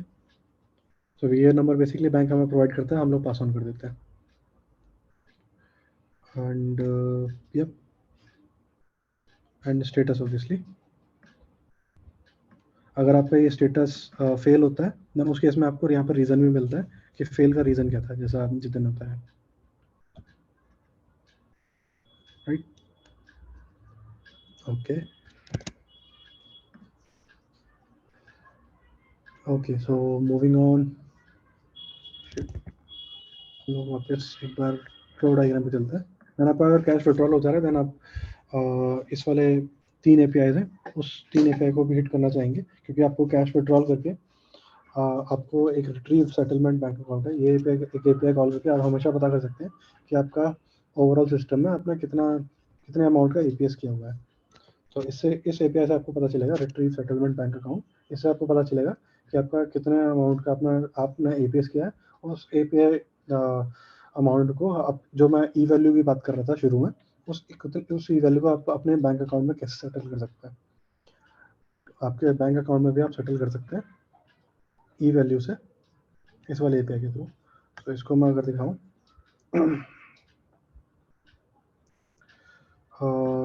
मैं अपने डेवलपर पोर्टल पे अगर दिखाता हूँ, देन ये है रिट्रीव सेटलमेंट बैंक अकाउंट, ये वाली एपीआई। ओके, सो ये कुछ इस तरह की एपीआई है, एंड इसमें आप जो डिटेल पास कर रहे हैं जस्ट इनिशिएटर आईडी, यानी कि कौन सा यूज़र आपका ये इनिशिएट कर रहा है, यूज़र गेट कोड, यानी किस मर्चेंट का हम लोग बात कर रहे हैं, किस मर्चेंट का बेसिकली एपीएस वाला अमाउंट आप चेक करना चाह रहे हैं वो, and then service code, service code हम लोग सेटल करने के लिए 39 रखते हैं, इसको आपको 39 ही वैल्यू पास करनी है इसकी। तो आपने ये सिर्फ 3 डिटेल के साथ आपको ये वैल्यू एपीआई हिट करनी है, ये गेट एपीआई अगेन, ये सारी डिटेल्स आपको क्वेरी पैरामीटर में पास करनी है कुछ इस तरीके से। Settlement account, then initiator ID pass कर देंगे आप, एपीआई पार्टनर का जो फ़ोन नंबर है वो, then service code 39 and then user code 5 para, हाँ यूज़र कोड। इन तीन वैल्यूज़ के आधार पर आपको एक रिस्पॉन्स मिलेगा इस तरह का। अगर सक्सेस है तो ये वाला रिस्पॉन्स, जिसमें आपको डेटा में लिख जाएगा कि उस यूज़र कोड के लिए, उस मर्चेंट के लिए, विच मीन्स अनसेटल्ड फंड कितना है। अनसेटल्ड फंड एक तरह से अभी मैं आपको अगर ट्रांजेक्शन करके दिखाऊंगा उसमें अनसेटल्ड फंड 0 होगा, विच मीन्स मैंने कोई भी एबीएस का ट्रांजेक्शन नहीं किया है, क्योंकि मैंने मॉक ट्रांजेक्शन किया है, मैंने एक्चुअल में पैसे नहीं काटे किसी बैंक से। सो अनसेटल्ड फंड में आप जैसे ही किसी एबीएस ट्रांजेक्शन को परफॉर्म करते हैं, देन यहाँ पे आपकी ये वैल्यू बढ़ती रहेगी। लेट्स से आपने अभी आपका अनसेटल्ड फंड 0 है, आपने एक एबीएस का ट्रांजेक्शन किया 1000 रुपये का, देन उस केस में वापस से आप ये वाली एपीआई हिट करेंगे, देन आपको अनसेटल्ड फंड आपका 1000 हो जाएगा। एंड यहाँ पे आपको दिखता रहेगा कितना आप फंड आप वापस से अपने बैंक अकाउंट में सेटल कर सकते हैं। एंड ये रिमेनिंग लिमिट है, ये आपकी लिमिट है बेसिकली, डे वाइज एक लिमिट होती है बैंक के अकॉर्डिंगली। ये इसका डिटेल आपको यहाँ पे मिल जाएगा एक्चुअली, रिमेनिंग लिमिट जो आप एक दिन में कितना सेटल कर सकते हैं। सो लेट्स से कि अभी के लिमिट टाइम पे मुझे दिख रहा है ये करीबन 2 लाख की लिमिट है।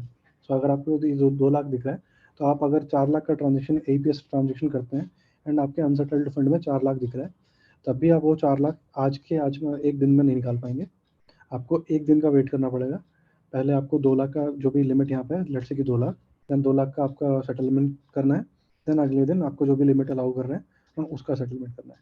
सो बेसिकली इन दोनों का मिनिमा जो भी होगा उतने का आप सेटलमेंट कर सकते हैं, राइट।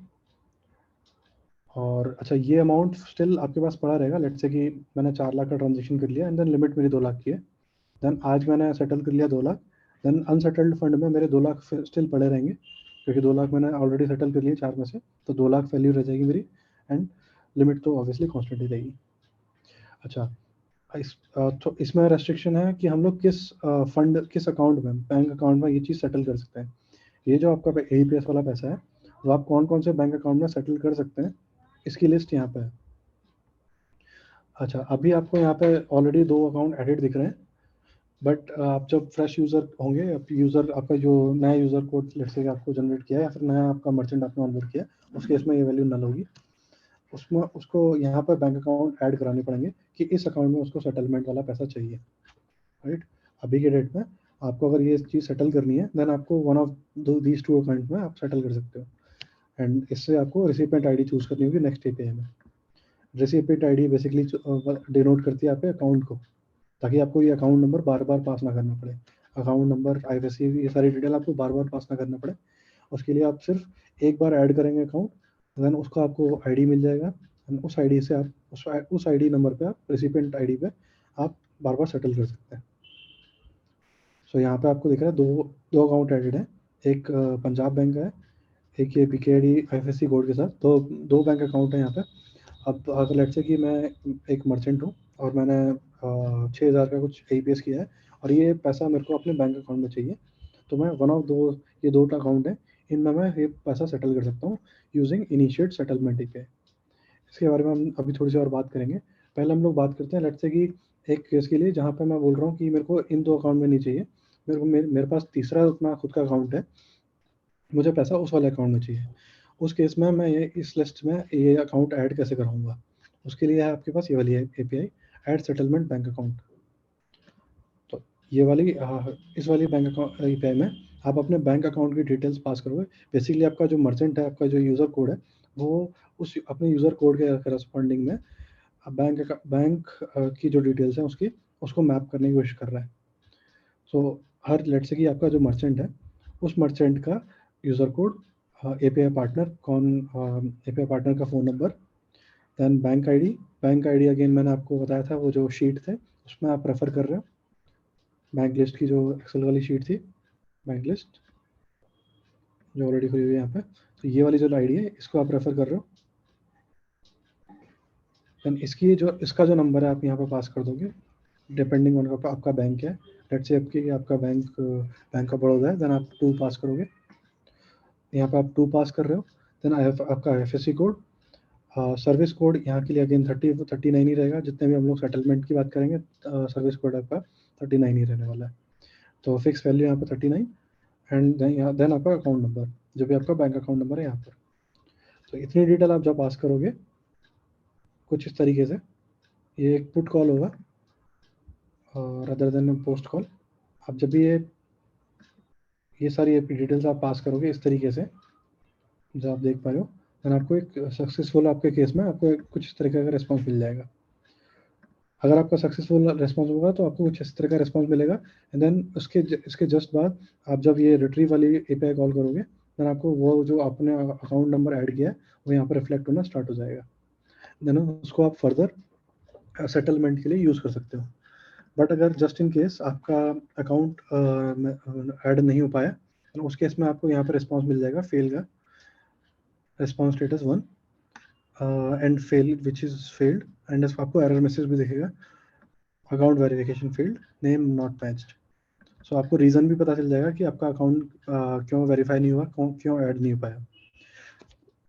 सो ये बहुत टिपिकल रिस्पॉन्स है, जहाँ पे आपका जो बैंक अकाउंट का नंबर है, बैंक के पास जो आपका फोन नाम है, नंबर नाम है वो, एंड आपका जिस नाम से आपने ये अकाउंट क्रिएट किया, यानी कि यूज़र कोड क्रिएट किया, वो मिसमैच कर रहा है। सो हम लोग नहीं चाहते कि किसी दूसरे यूज़र कोड का जो पैसा सेटल हो किसी और दूसरे बैंक अकाउंट से, right, to prevent fraud obviously. So ये आपको दिख जाएगा। एंड अगर आपका वेरिफिकेशन फेल हो रहा है किसी और रीज़न की वजह से, प्रॉब्ली आपको ऐसा कुछ रिस्पॉन्स मिल जाएगा। And then 400 response, I don't think आपको ये मिलेगा। आपको जनरली 200 रिस्पॉन्स के अंदर ही आपको जो रिस्पॉन्स स्टेटस ID है, ये आपको इससे आप डिटेक्ट कर सकते हैं कि सक्सेस है या फेल है। सक्सेस वाले केस में 0 है, फेल वाले केस में ये -1 होगा, सक्सेस वाले केस में अगेन -1 होगा। ओके, सो ये एक तरीका है आपका बैंक अकाउंट ऐड करने के लिए सब फंड सेटलमेंट में। बट लेट्स से कि आपने जो अकाउंट बना रखा है और जो आपका बैंक अकाउंट का नाम है उसमें कुछ डिस्क्रिपेंसी है और आप चाह के भी आप वो ऐड नहीं कर पा रहे हैं, तो उस केस में आप ऑफलाइन प्रोसेस पे जाओगे। अच्छा, ये वाली जो API थी वो इंस्टेंट थी, आपका वेरिफिकेशन भी इंस्टेंट होता है, आपके जो एडिशन ऑफ द जो अकाउंट डिटेल है वो भी इंस्टेंट होता है। बट अगर आपका समहाउ आप ये नहीं कर पा रहे हो, देन आपका दूसरा अल्टरनेटिव भी है, आप इस तरीके से भी बैंक अकाउंट अपना ऐड कर सकते हो। इसमें बेसिकली आपको कुछ डिटेल्स हैं जो मैनुअली आपको फोटो अपना क्लिक करके अपलोड करने पड़ेंगे। टिपिकली आप बैंक स्टेटमेंट अपलोड करते हैं, बैंक स्टेटमेंट या फिर पासबुक अपलोड करते हैं। तो आप ये बैंक की ये वाली डिटेल्स देंगे विद, जहाँ पे आपका नाम मेंशन्ड है, नाम बेसिकली जो अकाउंट नंबर है वो मेंशन्ड है। देन हम लोग उस वाले अकाउंट को भी विद डिफरेंट नेम को भी हम लोग इसको ऐड कर देंगे आपके सेटलमेंट वाले अकाउंट में। इसमें डिटेल्स लगभग सारी सेम ही है, बट कुछ एडिशनल डिटेल है। सो लेट्स सी एक बार, initiator ID again, API partner का मोबाइल नंबर, बैंक ID जो आपको शीट से मिला था जो आपका बैंक है, IFSC बैंक का IFSC, सर्विस कोड आपका फिक्स्ड वैल्यू, अकाउंट का number, bank account number basically, firm का नेम, यहाँ पे आपका जो आपने नेम मेंशन करना है, जो आपका बैंक अकाउंट बैंक स्टेटमेंट या पासबुक में जो नेम है वो, एंड देन आपका ये वैल्यू कांस्टेंट रहेगा 8, क्योंकि आप स्टेटमेंट पास या स्टेटमेंट या पासबुक ही अपलोड कर रहे हैं बैंक स्टेटमेंट, बैंक वाली डिटेल वेरीफाई करने के लिए। एंड बैंक स्टेटमेंट का इमेज, यहाँ पे आप इमेज अपलोड करेंगे, जो भी लेट्स से कि आप जो भी आप प्रूफ लगा रहे हैं, बैंक स्टेटमेंट या फिर पासबुक। सो आप ये डिटेल के साथ आप हिट करते हैं, देन इस डिटेल में ये डिटेल आप हिट करेंगे तो ये हमारे पास आएगा। ये ऑफलाइन प्रोसेस है, ये जैसी डिटेल्स हमारे पास आएंगी हमारी टीम इस पर बैठ के आपका वेरिफिकेशन स्टार्ट कर देगी। एंड वंस वेरिफिकेशन हो जाता है ये आपका अकाउंट यहाँ पे ऐड हो जाएगा। वंस ये बैंक अकाउंट ऐड हो जाएगा, इस केस में आपको यहाँ पर ये रिफ्लेक्ट होना स्टार्ट हो जाएगा, राइट। सो ये इंस्टेंट वाले तरीके के लिए, अगर आपका नेम जो ऑफ द अकाउंट नंबर है वो सेम है, अगर स्टिल आप अकाउंट नंबर ऐड नहीं कर पा रहे हैं for some reason, you can use this API। Once आपका अकाउंट नंबर ऐड हो जा रहा है, देन आप उसको सेटल कर सकते हैं डिपेंडिंग ऑन कि आपको क्या अमाउंट दिख रहा है। यहाँ इन दोनों का जो मिनिमम होगा वो अमाउंट आप सेटल कर पाओगे।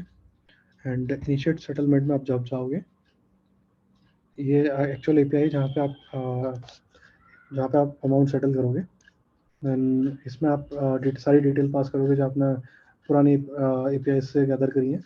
एक बार हम लोग बात कर लेते हैं। Initiator ID and again partner का नंबर, सर्विस कोड 39 रहेगा, अमाउंट जो अमाउंट आपको सेटल करना है, और ये अमाउंट ऑब्वियसली वो मिनिमम रहेगा उन दो जो हम लोगों ने बात की, इन दो नंबर से छोटा ही रहेगा या फिर बराबर रहेगा। लेट्स से कि अगर अमाउंट फिल करना होगा तो इस केस में मैं मैक्सिमम 6100 वाला अमाउंट भी मैं पास कर सकता हूँ इस वाले केस में। उससे ज़्यादा करूँगा ये सेटलमेंट नहीं होगा, ये ट्रांजेक्शन फेल हो जाएगा। सो आपको अमाउंट रखना है उतना। लेट्स से कि आपका 6000 अगर आपके पास अनसेटल्ड फंड में है तो आप 1000 रुपये भी सेटल कर सकते हैं। जो भी आपको अमाउंट सेटल करना है वो आप यहाँ पास करेंगे। रिसिपेंट आईडी, ये अगेन आपको यहाँ पर जो रिसिपेंट आईडी जहाँ पर मिला था हर बैंक अकाउंट नंबर के करस्पॉन्डिंग, ये आईडी को आपको उठा के यहाँ पे पास कर देना है। तो इससे आप बताते हैं कि किस अकाउंट में आपको पैसा ट्रांसफर करना है, सेटल करना है।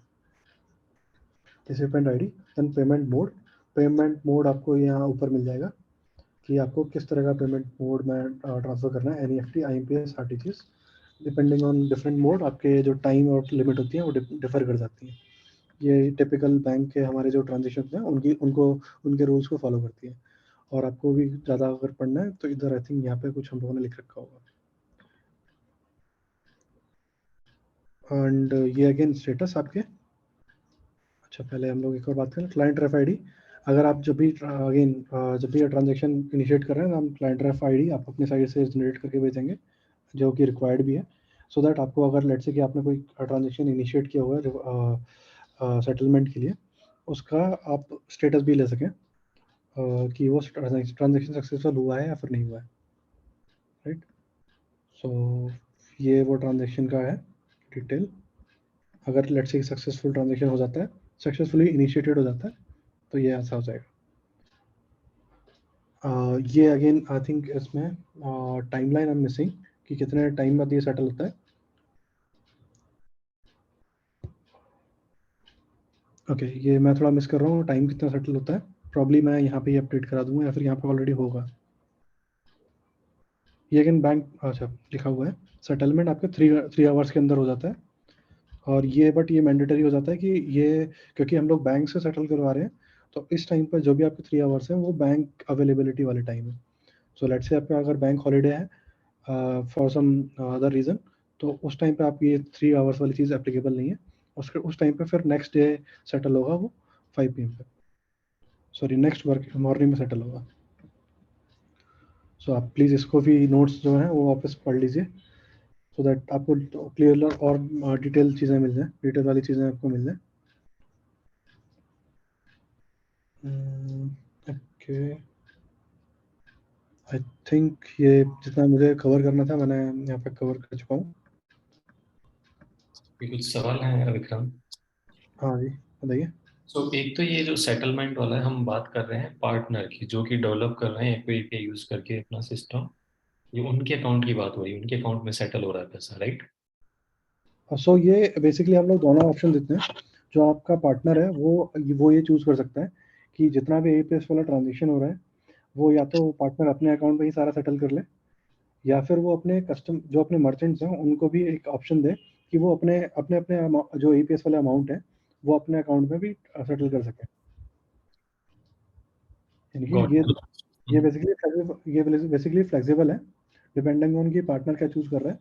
एंड ये पार्टनर अपने कनेक्ट वाले पोर्टल के थ्रू कॉन्फ़िगर भी कर सकता है, राइट, कि उसको अब वो सारा पैसा या तो अब खुद ही सारा सेटल कर लेना है ग्लोबल। लेट्स से कि मैं एक एपीआई पार्टनर हूँ, मेरे पास 10 मर्चेंट है और 10 मर्चेंट का जो हज़ार लेट्स से कि ईबीएस का ट्रांजेक्शन है, तो 10,000 का सारा 10,000 अमाउंट मैं अपने पार्टनर वाले अकाउंट में सेटल कर लूँ। तो ये एक्सेस सिर्फ पार्टनर के पास रहेगा कि बाकी उसके मर्चेंट का जो भी सेटलमेंट वाला अमाउंट है वो मैं अपने अकाउंट में सेटल कर सकूँ। ये एक्सेस सिर्फ आपके पास पार्टनर के पास रहेगा। जो इंडिविजुअल मर्चेंट है उसने जो अमाउंट का ट्रांजेक्शन किया है उस अमाउंट को ट्रांजेक्शन सेटल करने का उसके पास एक्सेस हो सकता है, डिपेंडिंग ऑन उसको पार्टनर दे रहा है नहीं दे रहा। वो अगेन पार्टनर के कॉन्फ़िगरेशन पे डिपेंड करता है कि आप क्या चूज़ कर रहे हो अपने कनेक्ट वाले पोर्टल के through.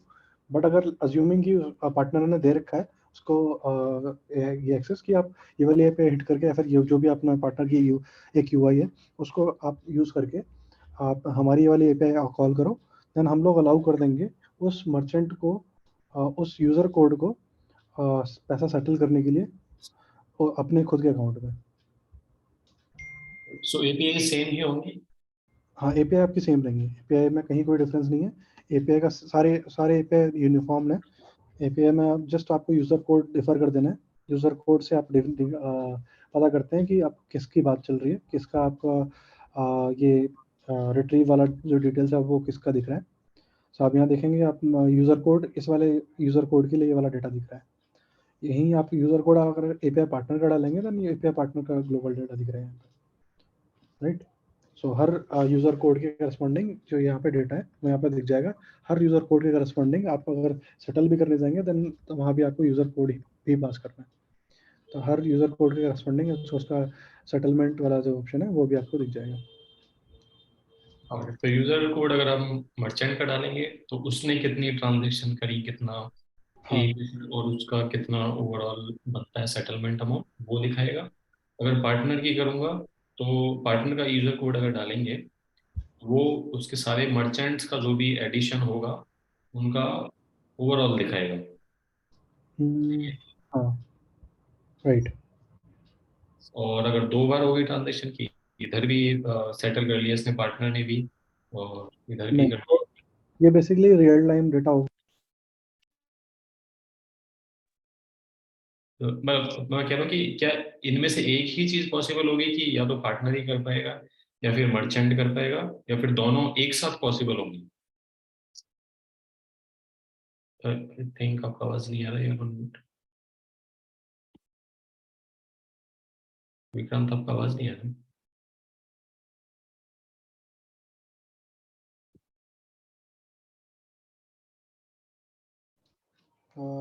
This meeting is being recorded. Sorry, actually मुझे भी आवाज़ नहीं आ रही। हाँ, अभी आ रहा है आवाज? हाँ, मैं सुन सकता हूँ। तो या वी वर डिस्कसिंग कि हम लोग अगर जो डेटा है वो बेसिकली रियल टाइम में अपडेट हो रहा है, एंड अगर मर्चेंट सेटल कर रहा है देन मर्चेंट को एंड पार्टनर को दोनों को सेम वैल्यू ही दिखेंगी। ऐसा नहीं कि वो वैल्यू दोनों ही सब लोग सेटल कर पाएंगे। वो एक टाइम में एक ही चीज एक टाइम में एक ही सेटलमेंट प्रोसेस हो पाएगा।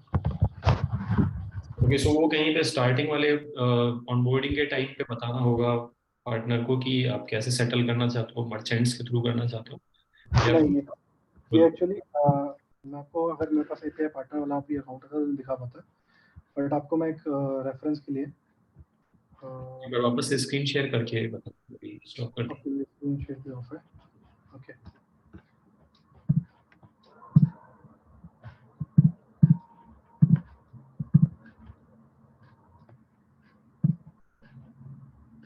Is it good now?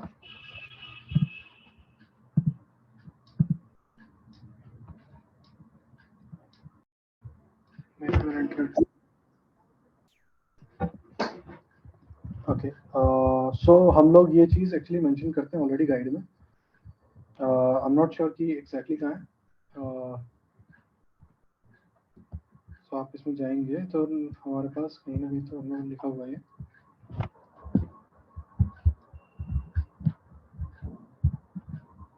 But I am sure कि ये हम लोगों ने मेंशन किया हुआ है, ये मैंने पढ़ा था कि बेसिकली आप पार्टनर के कनेक्ट वाले पोर्टल पे पार्टनर का जो हमारा कनेक्ट वाला लॉगिन होता है उस पर जाके उसमें कॉन्फ़िगर कर सकते हैं पार्टनर कि वो किस तरह का सेटलमेंट ऑप्शन चाहते हैं। या तो वो वहाँ उनके जो मर्चेंट पार्टनर का जो मर्चेंट है उनको अलाउ करेगा सेटलमेंट करना या फिर नहीं करना, राइट। सो वो पार्टनर के पास कंट्रोल रहता है, एंड वो उसको ऐसा नहीं कि वन टाइम है, उसको वो चेंज भी कर सकता है बाद में। Settlement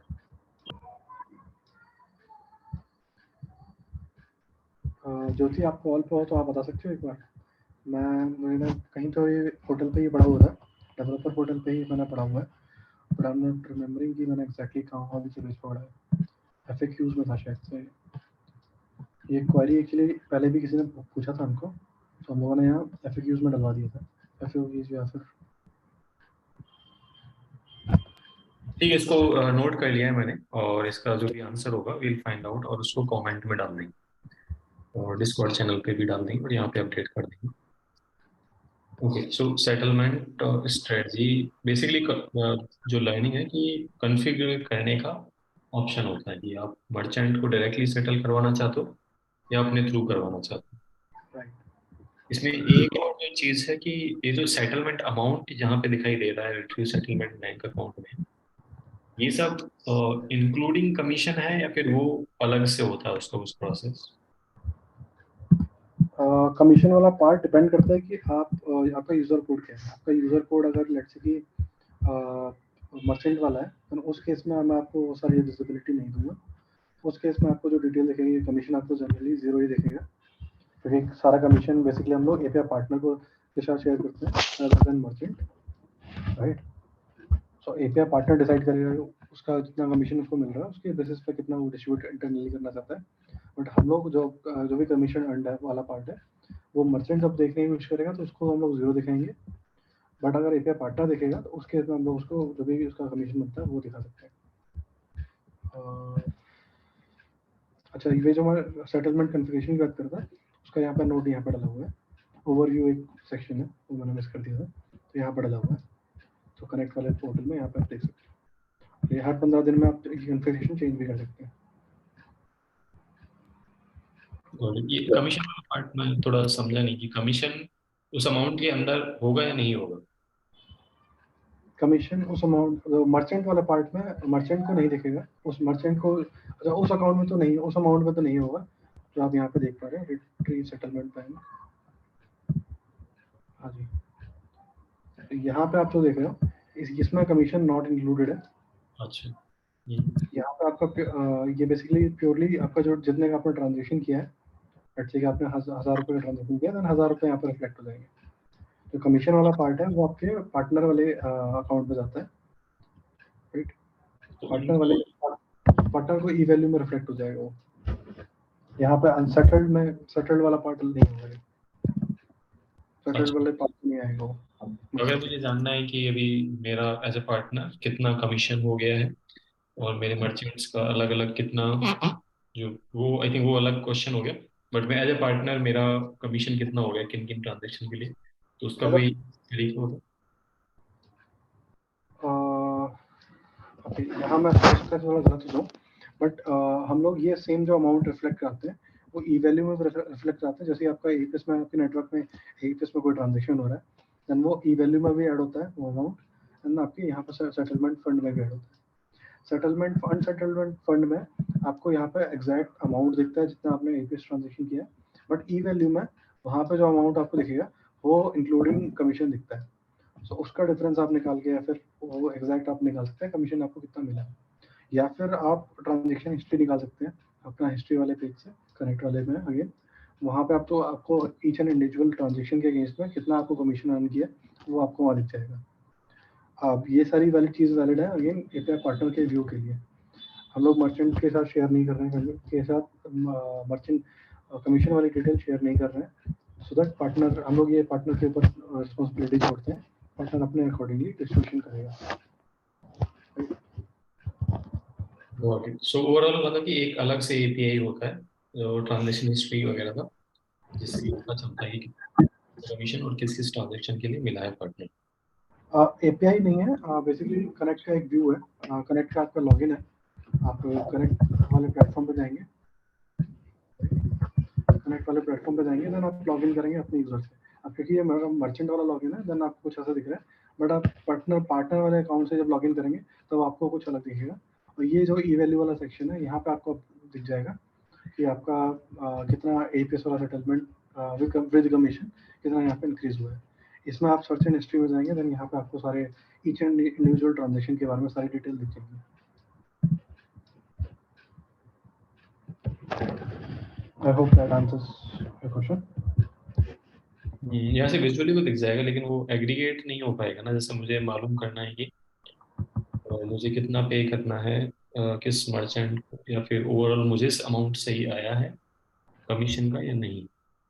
okay, so as such हम लोग अभी रिपोर्ट बना के नहीं दे रहे हैं, बट मतलब ये चीज़ पार्टनर अपने एंड पे कर सकता है, क्योंकि पार्टनर अपने एंड पे ऑब्वियसली हर ट्रांजेक्शन के बाद एक डेटा तो मेंटेन करता ही होगा, जहाँ पर वो कितना ट्रांजेक्शन किस यूज़र के थ्रू, किस मर्चेंट के थ्रू वो सारी चीज़ें मेंटेन कर रहा होगा। उसके बेसिस पे पार्टनर एक कॉल ले सकता है कि किस ट्रांजेक्शन में, उसमें क्योंकि अमाउंट भी रहेगा ऑब्वियसली, हर ट्रांजेक्शन में अमाउंट रहेगा कि इस बंदे ने, इस मर्चेंट ने इतने का ट्रांजेक्शन किया है इस टाइम पर, टाइम स्टैम्प के साथ। then उसके हिसाब से वो पार्टनर डिसाइड कर सकता है कि उसका कमीशन कितना वो इंटरनली डिस्ट्रीब्यूट करना है।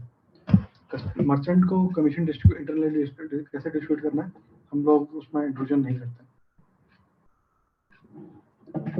सो वो ई वैल्यू, सो ये जो सेटलमेंट वाला जब हम बात कर रहे थे एपीआई का, वो सारी ई वैल्यू के लिए है सेटल करने के लिए, या फिर केवल और केवल एईपीएस वाली ट्रांजैक्शन को सेटल करने के लिए। ये सिर्फ एईपीएस के लिए वैलिड है।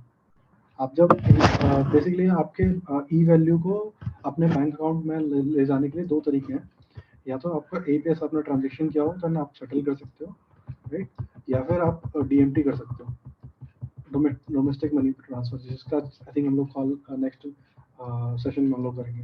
सो वो बेसिकली आपका टिपिकल एनईएफटी ट्रांजैक्शन होता है। सो वो आप करते हो, या फिर एक तरह से आप ये अभी वाले सीन में अगर ईपीएस वाले स्कोप में अगर बात की जाए, तो सिर्फ आपका जो आपने एईपीएस का जितना ट्रांजैक्शन किया है, जितना आपने बेसिकली आपने जो कैश वाला जो प्रोसेस है वो घुमाया है, उतने वैल्यू आपको अपने अकाउंट में सेटल करने का ऑप्शन रहता है, राइट। Got it. समझ गया। सो ओवरऑल एईपीएस वाला ये कर लिया तो नेट इन आपका जीरो हो गया। Neither you are on liability, neither you we need to pay you, है ना। अगर सेटलमेंट ये सेट कर लिया आपने, ये पूरा हो गया, अगर रिमेनिंग वैल्यू जीरो हो गई आपकी, तो राइट, जब किसी को भी कुछ भी पे नहीं करना। जो भी कमीशन है वो एक अलग प्रोसेस है, वो अलग से हैंडल किया। वो कमीशन है वो अलग से हैंडल हो रहा है। ये जस्ट एक प्रोसेस हम लोग कंप्लीट कर रहे हैं, एक लूप कंप्लीट कर रहे हैं एक तरह से सेटलमेंट करके, सो दैट हमारे एंड। अच्छा तरीका है कि okay, I think I am done. कोई और क्वेश्चन, कोई डाउट? हाँ, तो जब गाइड पे जाते हैं ना, ये डॉक्यूमेंटेशन वाला जो पहले, तो अभी जो आप शो कर रहे थे वो तो रेफरेंसेस थे, ये रेफरेंसेस। लेकिन जब भी हम गाइड पे जाते हैं ना डेवलपर, ये डेवलपर पोर्टल पे, यहाँ पे जब भी हम जाते हैं तो ये सारी चीजें आती हैं, AEPS gateway introduction, gateway flow, ये सारी, जहाँ पे कि एक दूसरा एक यूआई लोड होता है एईपीएस का, और उसके थ्रू सारी चीजें होती हैं। तो ये क्या अलग प्रोसेस है, और मतलब इसके बारे में क्या है, क्या ये एक्टिव है कि नहीं है। सो ये बेसिकली हम लोग जो हमारे एपीआईज हैं उनको एक तरह से एक यूआई वाले बंडल के साथ पीस हम लोग अपने पार्टनर को ऑफर करते हैं। ये पर्टिकुलर चीज़ है आपका गेटवे। बेसिकली आपको लेट्स से कि आपका एपीएस वाला ट्रांजेक्शन करना है, देन आपके पास एक अपना खुद का एक वेबसाइट है, उस केस में आप क्या कर सकते हैं, आप ये हमारा एक गेटवे वाला जो यूआरएल है उसको एक रीडायरेक्शन लिंक की तरह यूज़ कर सकते हैं। आपका ये जो यूज़र है आपके वेबसाइट पे आएगा, एको का जो यूआरएल है उसको क्लिक करेगा, रीडायरेक्ट होकर थर्ड पार्टी पेज पे, यानी कि हमारे पेज पे आएगा। इस पेज पे वो सारे ट्रांजेक्शन कर देगा। तो आपको यहाँ पे ओके, यहाँ ओके, अभी थोड़ा सा आई थिंक डाउन है, अभी हम लोग बीच में पीछे कुछ एक्टिविटी कर रहे थे, that's why I think staging वाला चीज़ डाउन है। मैं इसको फिक्स करा दूँगा। बट यहाँ से आपको ये एग्जैक्टली सेम आपको यूआई दिखेगा जो आपको अभी पुराने सेशन में भी दिखाया गया था, राइट। सो वहाँ पे आप जब देख रहे थे फिंगरप्रिंट स्कैन करना एंड देन अमाउंट भरना, वो सारे डिटेल्स लेना कस्टमर से, किस स्टेप पे क्या कॉल करना है, वो सारी चीज़ें आपको यूआई के साथ बिल्ड करके यहाँ पे इस पर्टिकुलर यूआरएल पे मिल जाएगा। बट अगेन ये जो भी लिंक है, जो भी यूआरएल है, ये थर्ड लिंक पे खुलेगा। इसका एक तीसरा अल्टरनेटिव भी है, विजेट सॉल्यूशन। तो उसमें हम लोग क्या बोलते हैं कि आपको जो थर्ड पार्टी लिंक पे आपको जाने की जरूरत नहीं है, बट आपको एक स्निपेट या फिर पीस ऑफ कोड अपने एंड पे इम्प्लीमेंट करने की जरूरत है। वो पीस ऑफ कोड लगाने के बाद आपकी वेबसाइट का सारा डेटा एज इट इज दिखेगा जैसा आप दिखाना चाह रहे हो। बट ये कुछ एक ब्लॉक ऑफ सेक्शन ऐसा कुछ डेटा होगा जो एको कंट्रोल करेगा या फिर एको का जो विजिट है उसके थ्रू देखेगा। एंड उसमें जो भी लेट्स से आपका एंड कस्टमर जो भी डिटेल्स भरता है या फिर जो भी करता है वो डायरेक्टली एको को सब होगा, तो एको फिर वहाँ पे हैंडल करके आपको ट्रांजैक्ट कर देगा। आई थिंक अभी हम लोग ने कुछ अभी इनिशिएटर आईडी कुछ वेरी किया था, तो दैट्स व्हाई ये वाला से क्रेडेंशियल अभी बिगड़ा हुआ है, बट आई थिंक मैं इसको अपडेट करा दूंगा, यहाँ पे भी जो अपडेट है उसको सही कर दूंगा। नहीं, मैं ये वाला नहीं कर, ये तो अब ये तो हो गया एक डेमो हो गया, राइट? कि ये डेमो बट मैं कह रहा हूँ उसमें जो प्रोसेस दिया हुआ था वो ये था कि पहले आप एको एईपीएस लिब एक लाइब्रेरी है वो अपने क्लाइंट साइड पे इंक्लूड करोगे और फिर वो रिडायरेक्ट करेगा आपको एईपीएस की कोई सा वेबसाइट है, उस पे गेटवे डॉट आई थिंक वो विजिट सॉल्यूशन है बेसिकली। और उसके अलावा मैंने आपको बताया 2 अलग अलग डिफरेंट सॉल्यूशन है आपको ये यूआई तरह से यूज करने के लिए। यानी कि पार्टनर लेट्स से कि नहीं चाहता कि सिर्फ बैकएंड वाली एपीआईस इंप्लीमेंट करे, वो एक लेट्स से अगर चाहता है कि यूआई का के साथ सॉल्यूशन उसको मिले, उसको ज़्यादा डेवलपमेंट ना करना पड़े, तो उस केस के लिए हम लोगों ने ये 2 पॉसिबल सॉल्यूशन और देते हैं हम लोग अपने एपीआई पार्टनर्स को। विजिट जो जिसके बारे में आप मेंशन कर रहे हो, एंड जिसमें आपको बेसिकली लाइब्रेरी इंपोर्ट करके देन आपको यूज़ करना होता है। देन आपको थर्ड पार्टी एक लिंक भी मिल जाता है जिसमें आपको कुछ इंप्लीमेंट नहीं करना पड़ेगा, लाइब्रेरी इंपोर्ट आपको अपना एग्जिस्टिंग कोड में ज़्यादा चेंजेस नहीं करने पड़ेंगे, जस्ट आपको रीडायरेक्शन लिंक देना पड़ेगा जिससे आपका हमारा जो एको वाला पोर्टल है वो हो सके, वो थर्ड एक नया टाइप में, राइट? सो वो 2 चीज़ें अगेन, ये दोनों चीज़ें काफ़ी जनरल हैं और मतलब सारे हमारे जो पॉसिबल ऑफरिंग्स हैं, सारे पॉसिबल एपीआईज हैं उनके लिए एप्लीकेबल है। एंड उसका इंस्टॉलेशन एंड उसकी थोड़ी डिटेल्स प्रॉब्ली हम लोग उसके लिए एक नया सेशन कर लेंगे, एंड उसकी काफ़ी सारी डिटेल हो जाएंगी अभी तो। बट हाँ, आपकी बात सही है। आप डेमो के लिए कि कैसे आपकी एपीआई काम करेंगी कैसे नहीं करेंगी, या फिर आपको कौन से टाइम पे क्या क्या डिटेल्स भरवानी है अपने यूजर से अपने खुद के यूआई डेवलपमेंट के लिए, तो अभी आप इंस्पिरेशन ले सकते हैं इस पर्टिकुलर फ्लो से, राइट? ऑल्दो अभी काम नहीं कर रहा है बट मैं I will get this fixed. But so actually में जो रिकमेंड अभी हम करेंगे वो यही है कि आपकी रेफरेंस के अंदर जो हमने एपीआई मेंशन कर रखी है वही आप यूटिलाइज करो, और जो ये वाला जो प्रोसेस है वो बैकएंड वाला प्रोसेस है जो एपीआई रेफरेंस सारी मैं ट्रांजेक्शन आपका यूआई से बैकएंड पे हो रही हैं, और फ्रंट एंड वाला पार्ट जो है इट्स अप टू पार्टनर जो डेवलप कर रहे हैं डेवलपर कि कैसे हमें इम्प्लीमेंट करना है, उसमें हम कुछ एक्स्ट्रा चीज प्रोवाइड नहीं कर सकती फ्रंट एंड में ऐसे। ओके, तो उसमें जो डेटा लेके आना हुआ जो अपने मशीन से जो स्कैनर है उससे, that is one part that this developer needs to handle, and then collecting those user information कि पैन नंबर और ये सारी जो भी चीज़ें थी वो उनसे कलेक्ट करना, ये भी डेवलपर की रिस्पॉन्सिबिलिटी है कि वो कैसे करेंगे, और फिर उसको सर्वर पे भेजना। तो वो आज जो वाला पार्ट था कि सर्वर पे जब डेटा आ गया आपके पास में सारा कुछ, तब आपको कॉल हमें कैसे रिक्वेस्ट भेजनी है ताकि हम वो ट्रांजेक्शन परफॉर्म कर पाए। सही बोल रहा हूँ? राइट।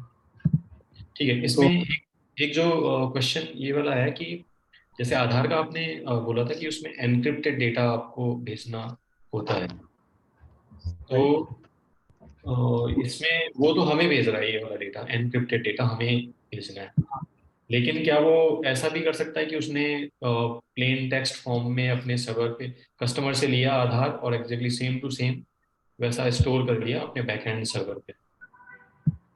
ओके, हम लोग को बेसिकली वो प्लेन टेक्स्ट में भेज पाया, ऐसा ऐसा आप पूछ रहे हैं? नहीं नहीं, मैं कह रहा हूँ कि क्योंकि हम केवल हमें कैसे रिक्वेस्ट भेजनी है वो हम बता रहे हैं कि एनक्रिप्ट राइट करके भेजिए आधार का जो राइट। आधार नंबर है वो, लेकिन बाकी वाले प्रोसेस को हम कंट्रोल नहीं कर रहे हैं जहाँ पे कि क्लाइंट साइड से जो डेटा आता है उसके सर्वर पे, इस पार्टनर या डेवलपर के सर्वर पे, तो वो प्लेन टेक्स्ट में भी ले सकता है, भेज सकता है, एनक्रिप्ट करके भी क्लाइंट साइड से भेज सकता है।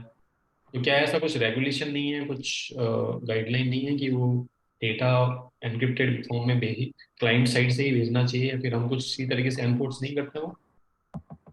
सो अभी आई थिंक आरबीआई का जो आप रेगुलेशन की बात कर रहे हैं, आरबीआई का रेगुलेशन है आप आधार कार्ड को अपने जब डेटाबेस में आप सेव कर रहे हैं ना, आपको उसको मास्क करके सेव करना होता है, आपको पास अराउंड करना होता है अगर एपीआईज में, तो या तो आप एनक्रिप्ट करते हैं इस तरीके से या फिर आप मास्क करके भेजते हैं।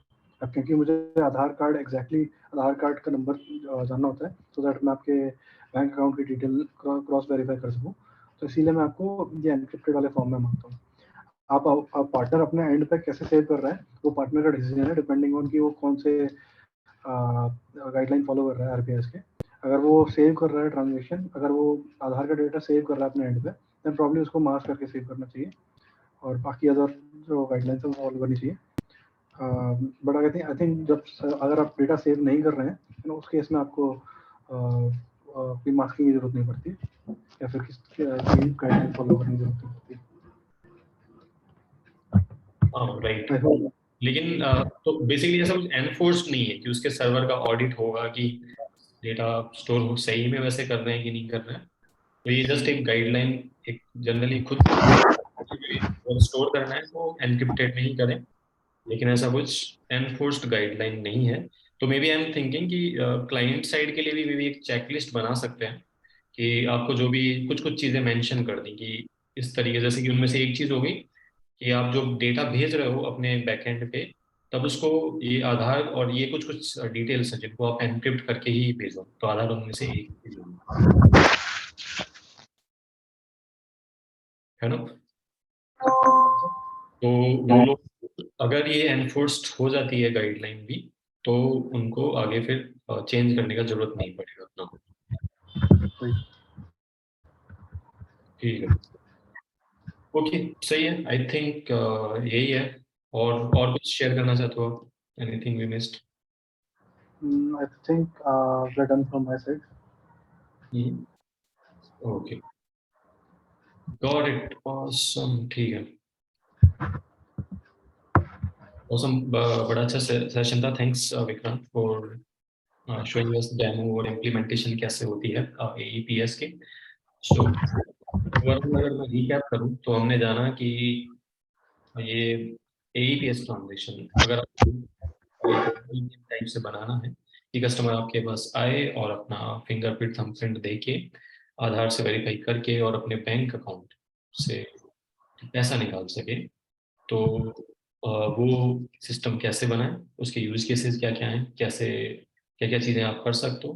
तो कुछ चीज़ें जो हमें समझ में आई, एक तो कैश जैसे आप निकाल सकते हो, पेमेंट कर सकते हो किसी को इसके थ्रू, अपना बैंक स्टेटमेंट देख सकते हो, मिनी स्टेटमेंट, बैलेंस इंक्वायरी कर सकते हो। ये चार चीज़ें तरह की चीज़ें हैं जो आप कर सकते हो इन एपीआईज के थ्रू। और अब आपको कैसे सिस्टम बनाना है, इट्स अप टू यू। आप एपीआई यूटिलाइज करके एपीआईज आपको मिलती हैं जिसके थ्रू आप कुछ डिटेल्स शेयर करते हो एक एपीआईज के थ्रू कस्टमर की, अपने जो भी ऑथोरिटी जिनको आप अलाउ करते हो कि वो ट्रांजैक्शन कर सकते हैं, ये एईपीएस वाली जो ट्रांजैक्शन है, तो उन लोगों को ऑनबोर्ड करना, ये ट्रांजैक्शन के जो डिटेल्स है उसको बैंक को भेजना, ये और उसको वेरीफाई करके ट्रांजैक्शन स्टेटस चेक करना, तो ये सारी चीज़ें एपीआईज कवर करती हैं।